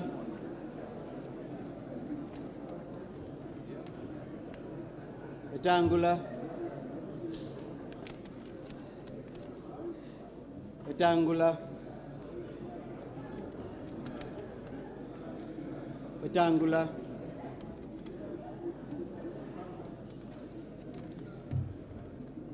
Marende.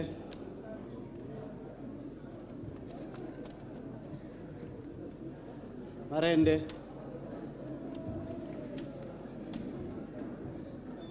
Wetangula.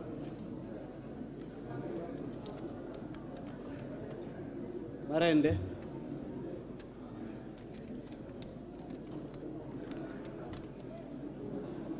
Wetangula.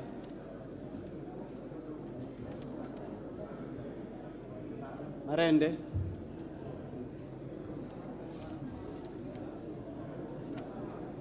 Marende.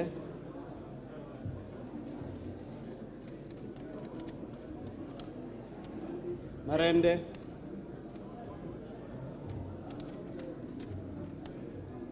WETANGULA,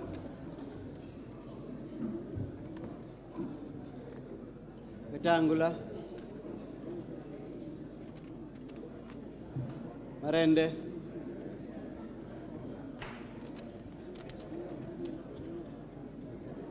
WETANGULA,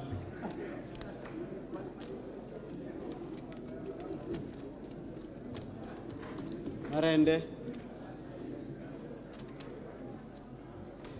WETANGULA,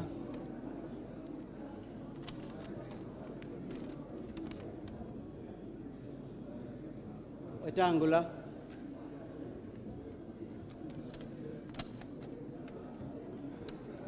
WETANGULA,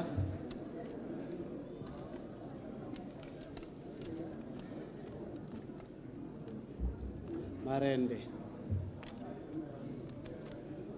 The small piece here It's part of the other one.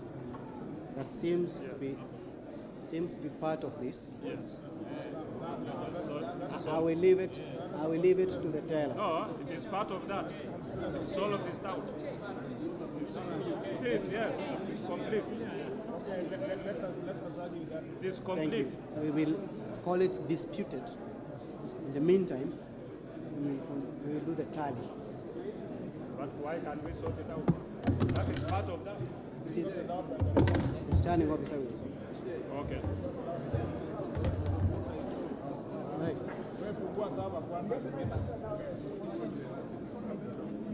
Sorry, I needed to show you that there's nothing there. Okay.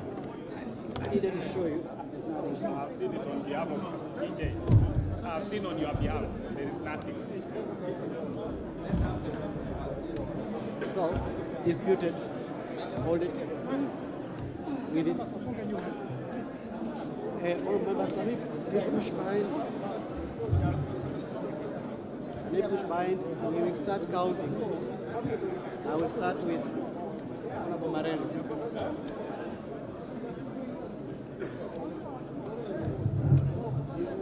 Tell us. Yes. Tell us, officers.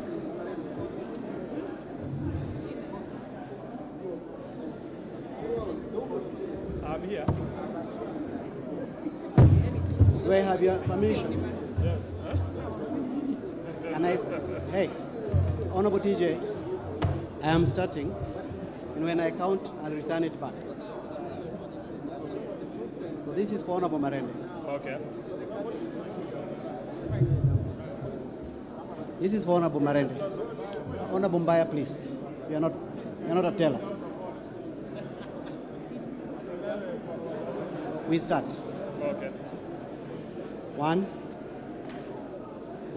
2, 3, 4, 5, 6, 7, 8, 9, 10, 11, 12, 13, 14, 15, 16, 17, 18, 19, 20, 21, 22, 23, 24, 25, 26, 27, 29, 28, sorry, 29, 30, 31, 32, 33, 34, 35, 36, 37, 38, 39, 40, 41, 42, 43, 44, 45, 46, 47, 48, 49, 50, 51, 52, 53, 54,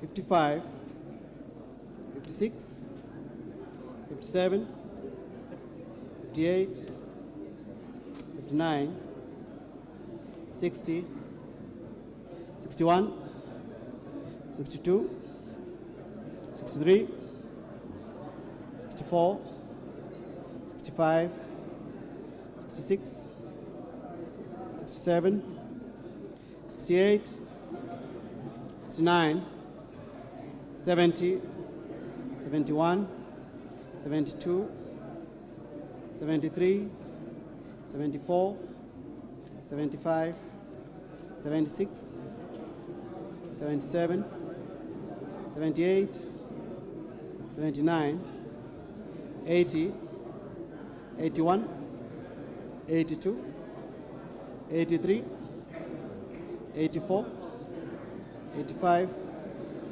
86, 87, 88, 89, 90, 91, 92, 93, 94, 95, 96, 97, 98,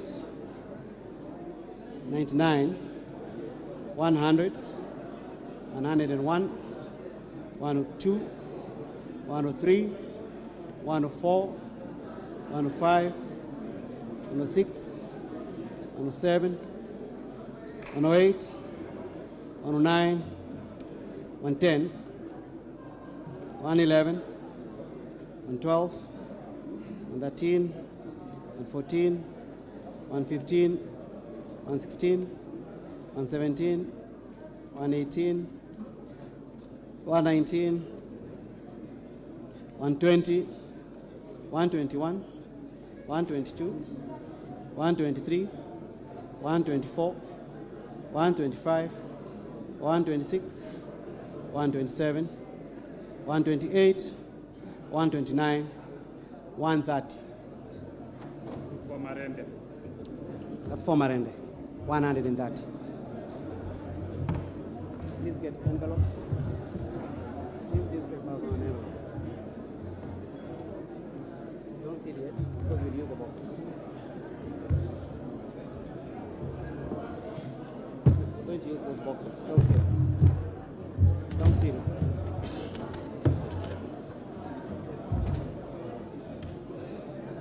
Okay. Wetangu.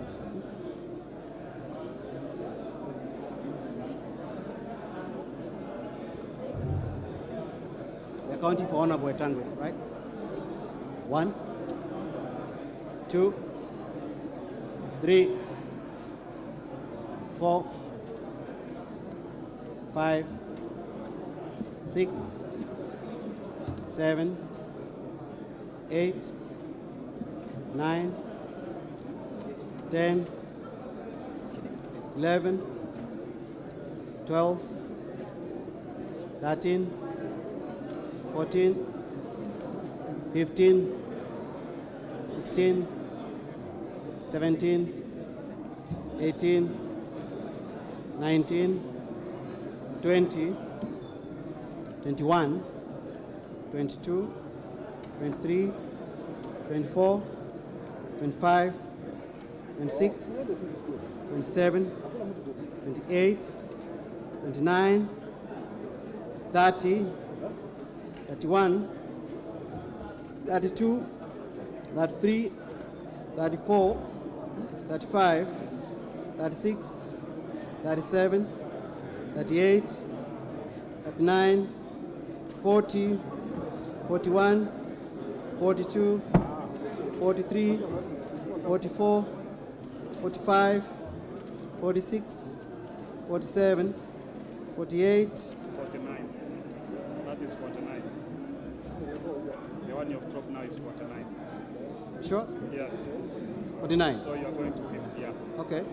50, 51, 52, 53, 54, 55, 56, 57, 58, 59, 60, 61, 62, 63, 64, 65, 66,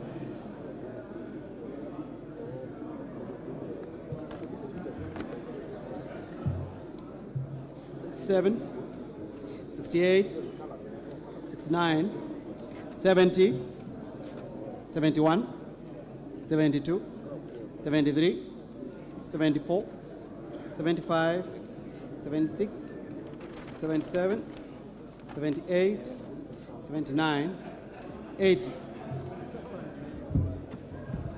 81, 82, 83, 84, 85, 86, 87, let's hold on, right? This is 88, 89, 90, 91, 92, 93, 94, 95, 96, 97, 98, 99, 100, 101,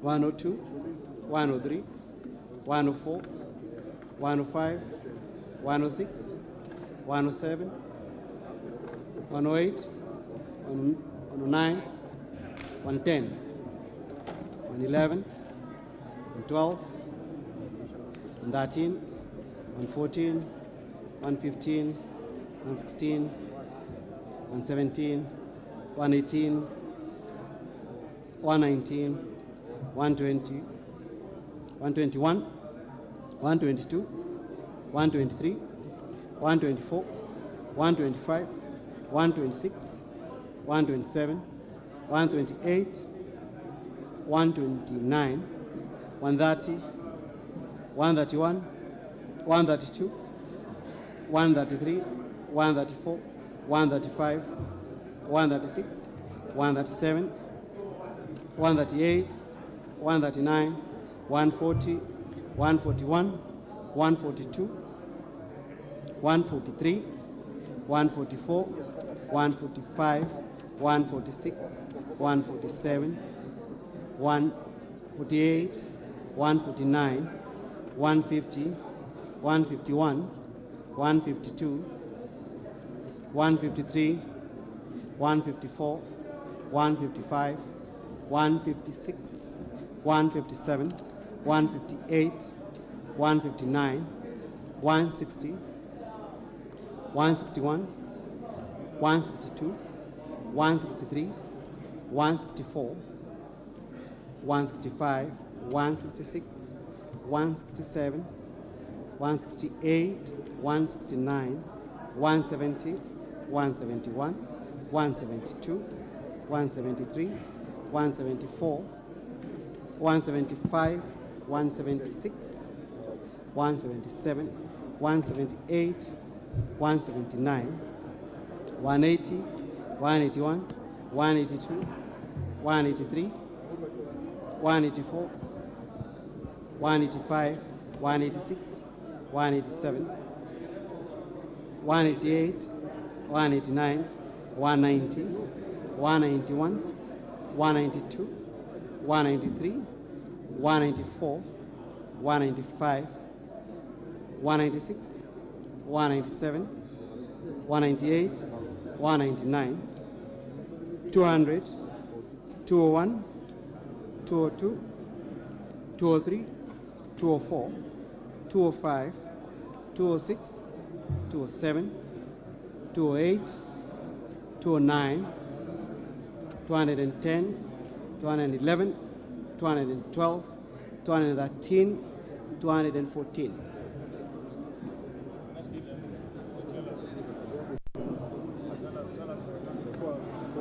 Tell us for WETANGULA. It is there. That is it. 214. 214 and that. Is that the same number you have? The same number. Same number? Good. Now, we have one disputed. One disputed. We have one disputed. So we'll ask Disagree.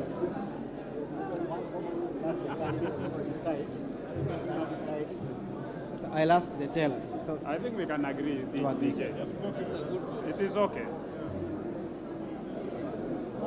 Okay, yes, agreed. for who?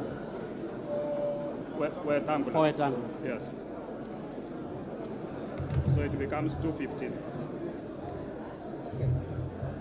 So for WETANGULA is how many? 215. 215.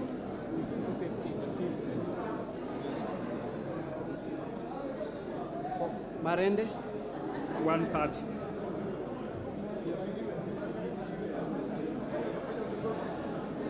Spoiled votes? 1. This one? Rejected.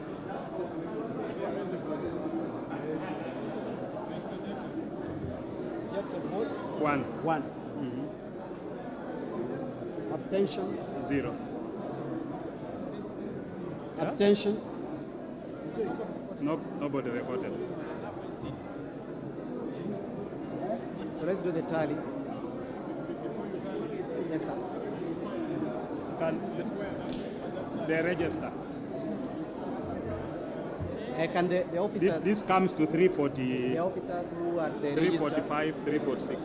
Ms. Maritim, Mr. Finley, Ms. Maritim, This comes to 346.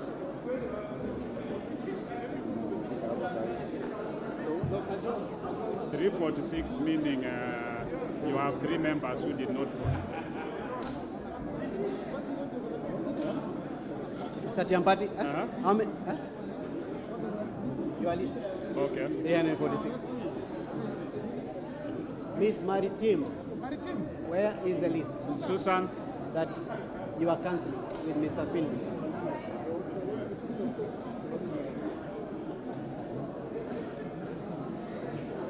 so one has not been sworn in, one is sick, and then the other one? Huh? One is not on it. Ms. Maritim, Mr. Finley, Muriuki. Yes?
So, honorable members, order please. Order, please take your seats.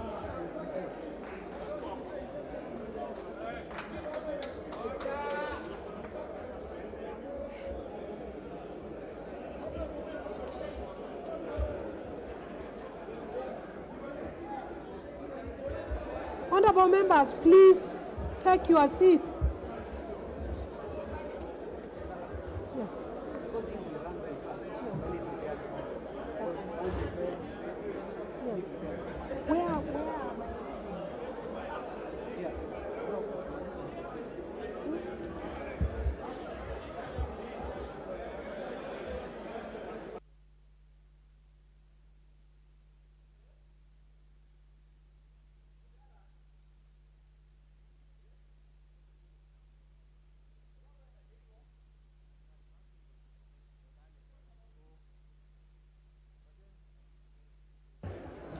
Honorable members, please take your seats so that I can guide the House on the next course of action. Honorable members, as earlier mentioned, Standing Order number 7.1 provides that a person shall not be elected as Speaker unless supported in a ballot by the votes of 2/3 of all the members. That is, unless supported in our case by the votes of 233 members. Honorable members, it is clear from these results that none of the candidates has met the threshold required under Standing Order 7.1 to secure the first round of the win. Now, I say this because in the results that I have with me, the results are as follows. Yes. The Honorable Moses Masika Wetangula has scored 215 votes for this first ballot, while the Honorable Kenneth Otiato Marende has scored 130 votes. So the total number of valid votes cast is 345. We have one spoiled vote. We have no, yes. We have one abstention. We have no abstention. So the total number of votes that were cast, or the total number of votes, is 346.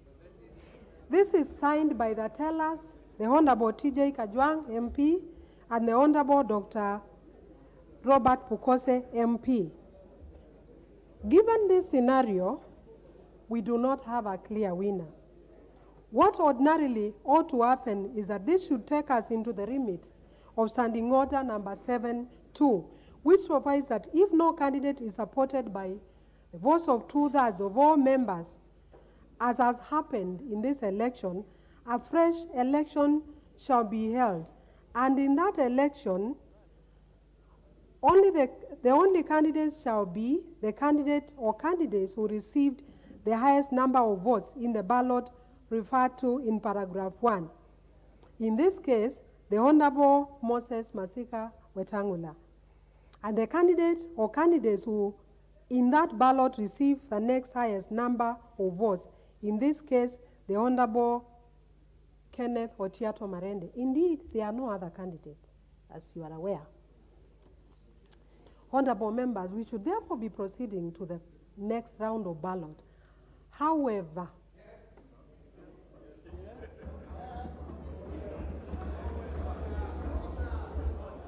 I have, please take your seats, honorable members, the members at the bar, take your seats.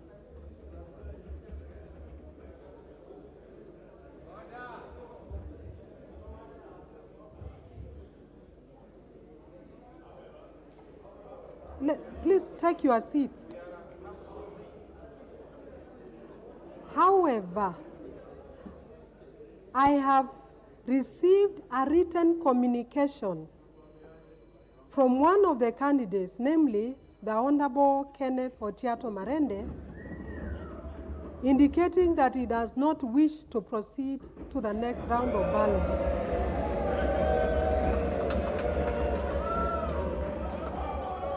Honorable members, this communication is witnessed by the member for Suna East, the Honorable Junet Mohammed. In the circumstances, honorable members, noting that there is no other candidates to compete with the Honorable Moses Masika Wetangula,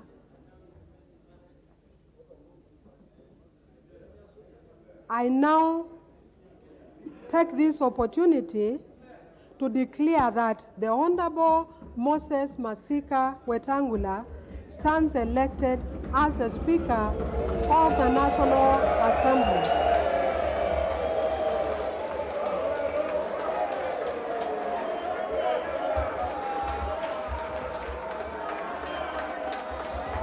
Honorable members, please take your seats.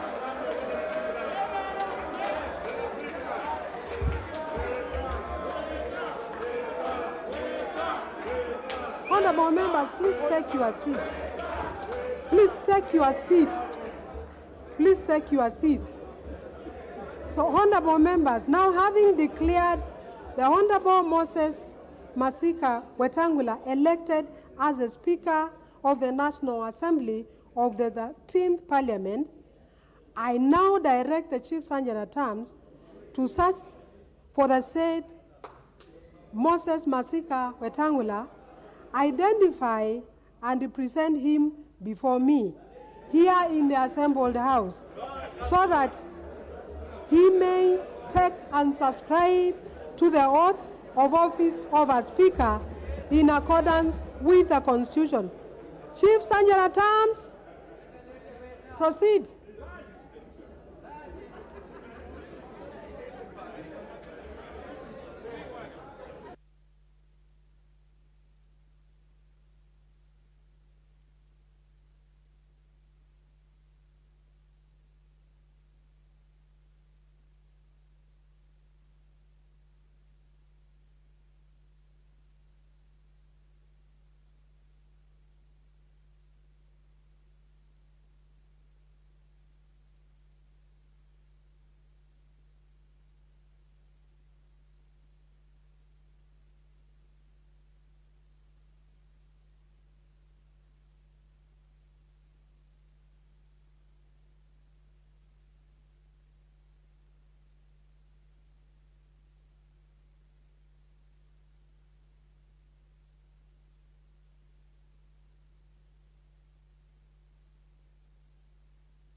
Madam, present to you Honorable Moses Masika Wetangula.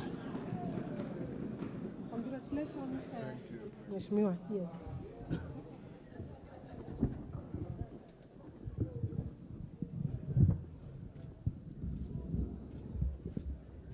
Honorable members, I will now proceed to administer the oath of office to the Honorable Moses Masika Wetangula. Would you like to swear or to affirm? Swear. Swear with the Bible. With the Bible. English or Kiswahili? Whichever. English. Yes, proceed.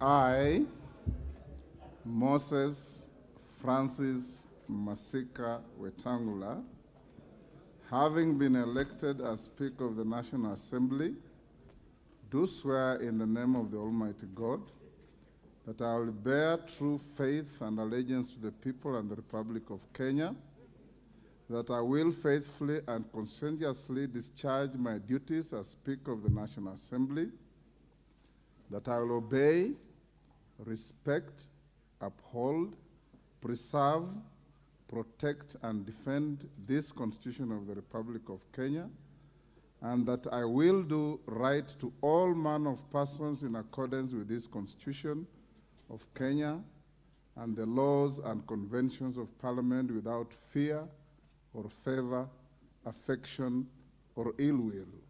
So help me God.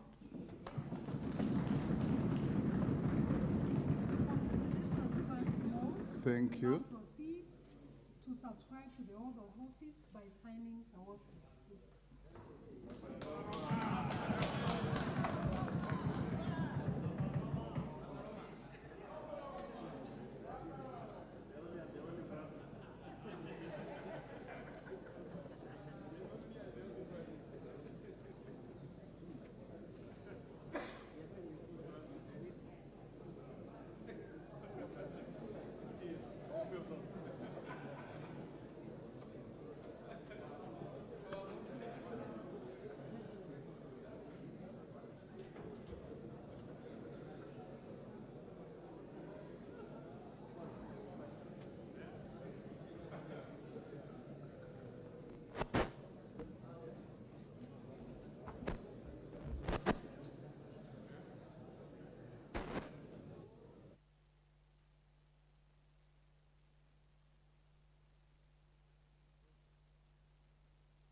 Honorable Speaker, congratulations on your election as the 8th Speaker of the National Assembly of the Republic of Kenya, on whom falls the greatest responsibility of guardianship of the authority of this House. I do wish you well and commend that you submit to the will of the House. As you assume the office and embark on discharging the duties of the Speaker, I trust that you will find this set of past rulings by your predecessors most useful. Congratulations, Mr. Speaker.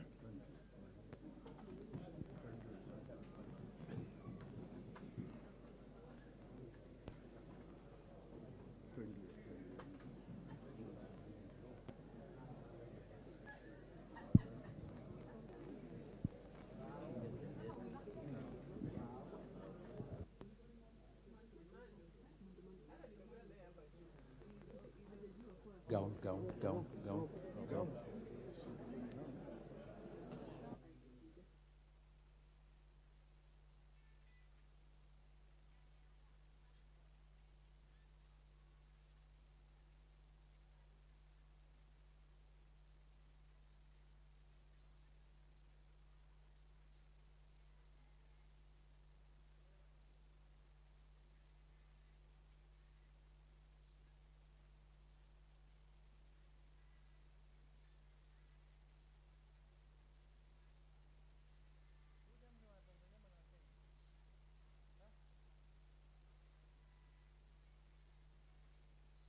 I want to go there.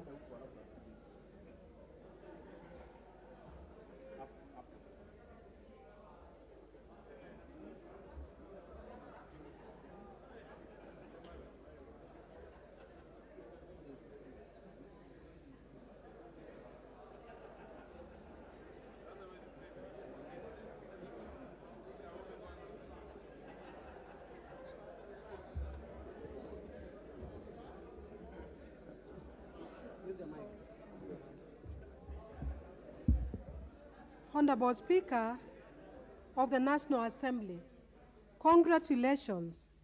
Please do take charge of your house now. Honorable members, the Honorable Speaker presiding.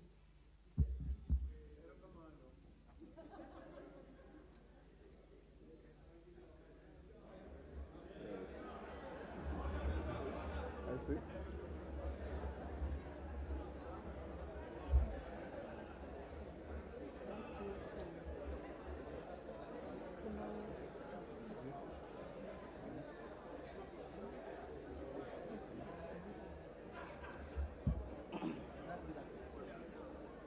Order, honorable members. Order. Honorable members, the clerk of the National Assembly, distinguished guests, ladies and gentlemen. I wish to express my heartfelt gratitude to the honorable members here assembled for the high honor that you have bestowed upon me by electing me as the Speaker of this august House. I accept and submit to your will, and I'm ready to serve as the 8th Speaker of the National Assembly since our independence. I commend all the citizens who expressed interest in becoming your Speaker by formally returning their nomination papers and laud the efforts of my worthy opponent in today's election, the Honorable Kenneth Otiato Marende, who also happens to have been one of my distinguished predecessors, having served as the 7th Speaker. My other distinguished predecessors include Sir Humphrey Slade, the Honorable Frederick Mbiti Gideon Mati, the Honorable Moses Kiprono Arap Keino, the Honorable Professor Kimetet Arap Ngeno, the Honorable Kausai Francis Xavier Olekaparo, and my immediate predecessor, the Honorable Justin Beda Njoka Muturi. I am eternally humbled and extremely privileged to now occupy this hallowed seat. Honorable members, when I look at you and visualize the grueling campaigns you have all undergone, I must say that I am proud of all of you for ultimately making it to this House a dream for everybody. I commend you. I'm delighted to note that over 55% of members of the last Parliament have been re-elected. Of this category, 24 of you served in the previous parliaments. Your re-election demonstrates the confidence that the citizenry has in the leaders that they elect to this House. Spurred by this, we should therefore be confident that if we are true to our oath or affirmation of office and responsive to the needs of our people who are sovereign, we will always be the people's house. Allow me at this point, honorable members, to single out and congratulate part of the leadership of the last previous parliaments who have made it back to this house. These include the Honorable Aden Duale, who was the leader of the majority party in the 11th Parliament and the larger part of the 12th Parliament. My felicitations also go to the Honorable John Mbadi, the immediate former leader of the minority party, and his former deputy minority leader, the Honorable Robert Mbui. Permit me to recognize the Honorable Farah Maalim, who served as the deputy speaker in the 10th Parliament. My congratulations also extend to the Honorable Emmanuel Wangwe, the immediate former majority whip, the Honorable Junet Mohammed, the immediate former minority party whip, and the Honorable Jessica Mbalu, a former member of the Presidium. I welcome you back to the service of this House. Honorable members, the National Assembly of the 11th Parliament had 68 female members. That number increased to 76 in the last Parliament. Today, this 13th Parliament has seen the number rise to 82, with 29 women having been elected to represent single-member constituencies. This increase is a significant step towards achieving the aspiration of the gender parity in representation as desired by our 2010 Constitution. I wish to single out the Honorable Millie Odhiambo, who is now serving her 4th consecutive term. I salute you, Member for Suba North, for your resilience and continued service to our nation. Particular mention also goes out to the Honorable Lynette Toto Chepkorir, member for Bomet County, who at the age of 24 is the youngest member of the 13th Parliament. Mheshimiwa, you are a great inspiration to the youthful leaders of this country, and we wish you well. I'm also reminded of the premium that our society now places on the leadership qualities of persons living with disabilities when I see seated in this chamber the Honorable Timothy Wanyonyi Wetangula, my young sibling and a leader in his own right. He now commences his 3rd term consecutive as a member of Parliament and is ably joined by the Honorable Rose Museo, serving her 2nd term, the Honorable 3rd term, the Honorable Joseph Samal Lomwa, who was here before and has come back for a 2nd term, the Honorable Jackson Kipkemoi Kosgei, and the Honorable Martin Pepela Wanyonyi. You are a great inspiration and a beacon of inclusive leadership in our great country despite the odds. Honorable members, I also do recognize and acknowledge the Honorable Samuel Moroto, the Honorable Adan Kainan, the Honorable Gonsirai, who are currently embarking on their 5th terms, thus becoming what we refer to in the parliamentary parlance as the fathers of the House. Their parliamentary experience shall enrich the deliberations and output of this House. Honorable members, for those who served in the 12th Parliament, you will recall that the standing orders were reviewed before the final adjournment of the House. Notably, the standing orders now allow for co-sponsorship of legislative proposals and bills by members.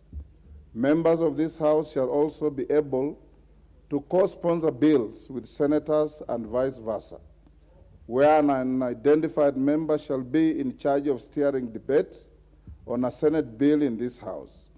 This, in my view, is a progressive addition to the procedures of the House. Honorable members, the revision of the standing orders in the 12th Parliament also increased the number of the committees of the House. New committees include the Diaspora Affairs and Migrant Workers Committee, the Public Petitions Committee, the Public Debt and Privatization Committee, and the Decentralized Funds Accounts Committee. These changes and many others to the standing orders shall strengthen and streamline the workings of Parliament. Honorable members, my predecessor, the Honorable Justin Muturi, in his acceptance speech after being re-elected as Speaker for the 12th Parliament, undertook to implement a paperless system in the House. This was in line with the strategic pillar 4 of the Parliamentary Service Commission Strategic Plan 2019 to 2030 on the implementation of an e-parliament by automating and digitizing all systems and processes. In this regard, I urge you all to be friends with the electronic gadgets in this House and in the committees. Honorable members, speaking of the Honorable Justin Muturi, what many of you may not know is that he's not just my predecessor. He was my roommate at the University of Nairobi, at the School of Law. He was also my classmate. He is my age mate and a longtime friend. We made our debut in Parliament together in the 7th Parliament. We were appointed earlier in our years as magistrates on the same date. Indeed, I do not know whether to call it fate, sheer coincidence, or maybe it's God's plan, but whatever it is, our paths in life have always met, and today they meet again. Indeed, although once in a while we have found ourselves in different political sides, our friendship with the Honorable Muturi goes back many years, and I'm therefore honored today to take over from my dear friend. Honorable members, the Honorable Justin Muturi shall be remembered for the great legacy and reforms he leaves behind, and you do not have to look further, just look around. Members who have previously served in this House can attest to this. Members of the 13th Parliament shall move into the new modern offices in the tall brown building you may have seen at the corner of the Parliamentary Square, a project that was well executed under Honorable Muturi's leadership. As the chairperson of the Parliamentary Service Commission, he has left behind an excellent and professional parliamentary service. His communications and rulings on various constitutional, practice, and procedural matters were landmark, novel, and rich in jurisprudence. I could go on, but all I can say, he did a great job for this House and this country. Honorable members, I am particularly honored that for the first time in the history of Parliament, the Honorable Justin Muturi has also set a precedent through a symbolic and formal handover process that you just witnessed when I was declared the Speaker. This is not only honorable, but it is an act that shall remind us for a long time of his great leadership style. The symbolic handover process by a Speaker should indeed be part of the traditions of this House, and it is a practice we should carry on. Having said this, join me now in applauding the former Speaker of this House, the Honorable Justin Muturi. Thank you. Honorable members, the author Gary Levy, in the book Speakers of the Canadian House of Commons, notes that presiding officers in the Commonwealth customarily relinquish their right to participate in debates. Put differently, despite the title, a speaker does not speak but allows members to speak and presides over debate in the House. I'm aware that the Constitution precludes the Speaker from voting on any question proposed for decision in the House. But as your Speaker, I'll let my work speak for me. Honorable members, in this 13th Parliament, I undertake to prioritize two key issues. These are enhancing public trust in this House and the institution of Parliament, and nurturing and upholding comity between our two houses and between the National Assembly and other arms of government, with particular attention to our judiciary, which has often appealed for reasonable consideration by the legislature. Honorable members, the Constitution states that the authority that has been assigned to you and I under oath is a public trust. Hubert Humphrey, the 38th Vice President of the United States of America, is quoted to have stated that, I quote, "Anyone who has ever been elected to public office understands that one commodity above all others, namely the trust and confidence of the people, is fundamental in maintaining a free and open political system." In assuming our respective offices in this House, we are under a constitutional obligation to discharge our mandate in a manner befitting the offices that we have been entrusted to hold. As your Speaker, I undertake to strengthen public trust in the institution of Parliament. I will be keen to midwife, through the Parliamentary Service Commission, live broadcast of committee proceedings and the full operationalization of Bunge TV channels to highlight the work done by this House and its members. In addition to the live broadcast of chamber proceedings, I will support efforts to further actualize the provisions of Article 119 of the Constitution on petitions made to the House by adequately facilitating the work of the new Public Petitions Committee. To my mind, ensuring meaningful access to the House will, like a transparent glass, make Parliament more visible, disrobed of the mystery that people might perceive of its processes. Honorable members, my second assurance to this House is that I will actively maintain committee with other constitutional bodies, promote consultation, and cultivate healthy relations with the bounds of our Constitution, within the bounds of our Constitution and our governing statutes. In the exercise of our oversight functions over state offices and public bodies, I will strive to ensure that all material information necessary for the work of Parliament is availed in a timely fashion by the persons in the National Executive ultimately responsible to this House. I shall strictly enforce the requirement enshrined under Article 153, 3, and 4 of the Constitution, which requires Cabinet Secretaries to attend before the committees of the House to exhaustively answer questions and give full and regular reports on matters under their control. Honorable members, indeed, as some of you may be aware, I served in this House as a member as from the 7th Parliament, and I therefore fully understand what it is to be one of you. I have also been a senator, and hence I also fully understand what it is to be a sibling brother.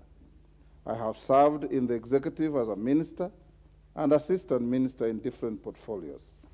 I have led various reforms to the rules of procedure of this House during the 7th Parliament, and was the head of the delegation of the African, Caribbean, and Pacific EU Union Joint Assemblies, and internationally, I'll continue building on the long and rich relationship we have to not just with the SCP-EU, but also the East African Legislative Assembly, the Pan-African Parliament, regional integration bodies, the Commonwealth Parliamentary Association, and the International Parliamentary Union.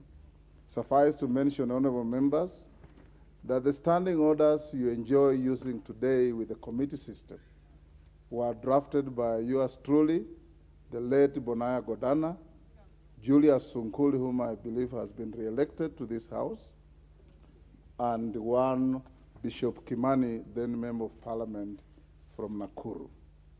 Honorable members, I have worn many hats, but one of the greatest leadership lessons I carry with me to date is that a leader is a servant of the people. I live by the great words of the 22nd and 24th US President, Grover Cleveland, who served between 1885 to 1889 and 1893 to 1897, who once said, and I quote, "Office holders are the agents of the people, not their masters." These words always ring true to me, and hence moving on, I will be your servant and your agent. My eyes shall be keen to see and listen to all of you. My office will not be an ivory tower, it will be accessible to all of you. Understand to be impartial, and promise to see to it that you are able to effectively discharge your constitutional mandate. I am fully confident of building on the past successes of this House and charting new paths that will lead us to more glory and maintain this House as the pride of all Kenyans. Honorable members, I wish to inform you that the National Assembly has organized an induction retreat for all members of this House, which will take place from 18th to 24th September 2022 at a venue to be communicated in due course. This retreat will be a great opportunity for you to thoroughly acquaint yourselves with your mandate, parliamentary processes, and the secrets and tools that will give you a head start as in serving your electorate.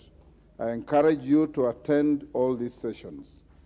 Honorable members, I wish to commend the acting clerk of the National Assembly and her able team of officers for the successful conduct of the pre-swearing-in orientation last month. The acting clerk has informed me that more than 95% of the members turned up for this exercise. This is a clear sign of your passion to discharge your constitutional mandate, and I encourage all of you to maintain that enthusiasm to serve our people. Honorable members, as I conclude, I unequivocally submit myself to the collective will of this House and reiterate my singular desire to serve with the impartiality, fidelity to the Constitution and the laws of this land, our standing orders, practices, precedents, and traditions of this House. I thank you all. God bless Kenya. God bless our Parliament. Honorable members, I now direct the clerk to read the next order and proceed with the steps necessary for the election of the Deputy Speaker. Thank you. Order number 4, election of the Deputy Speaker.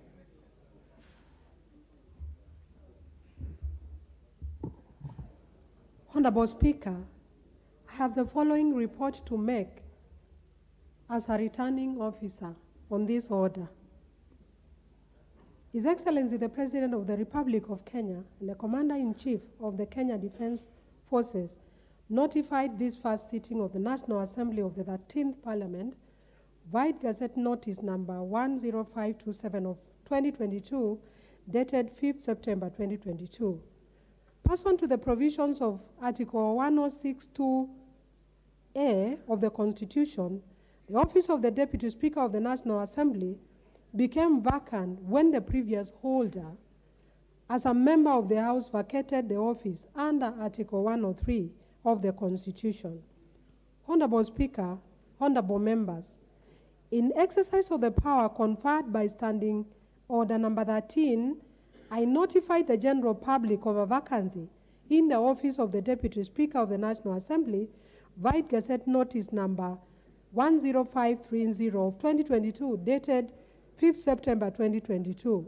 I additionally publicized the declaration of the vacancy by advertisement in 3 newspapers of national circulation. In the notice and the advertisement, I invited interested persons who qualify to be elected as Deputy Speaker of the National Assembly in accordance with the Constitution to submit their nomination papers for election as Deputy Speaker of the National Assembly.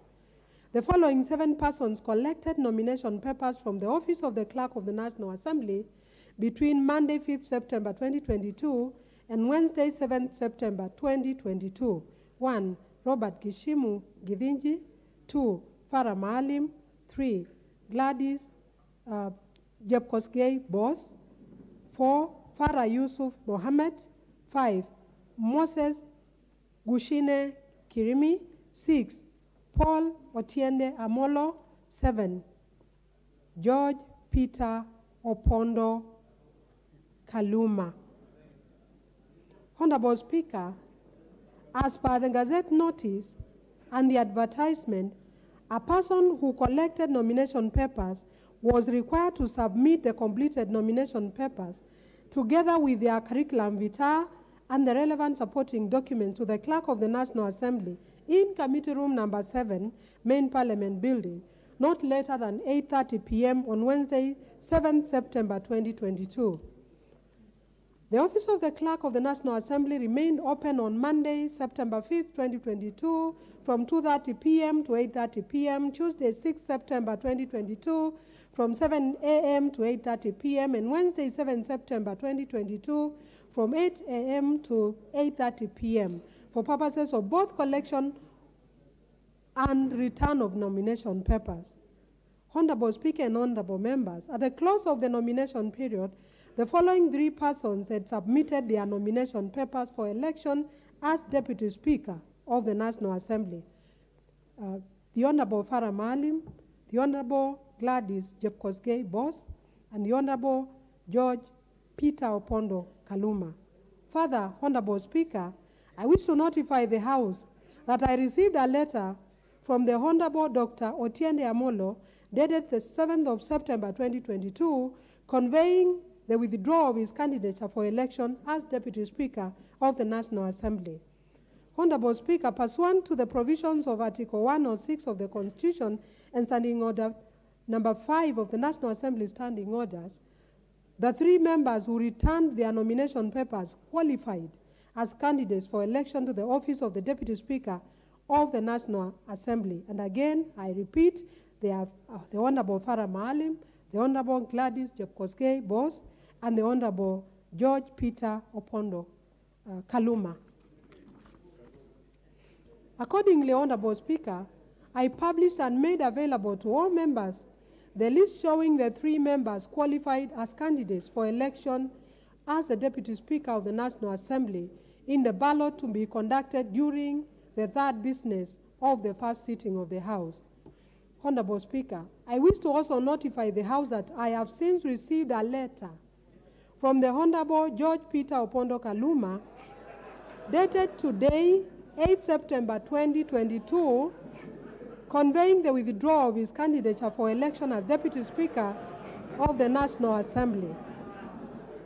His decision therefore compels me to invoke the provision of Standing Order 8 on withdrawal of a candidate, which provides that, and I quote, a candidate may, by written notice to the clerk, withdraw his or her candidate or her name before the ballot.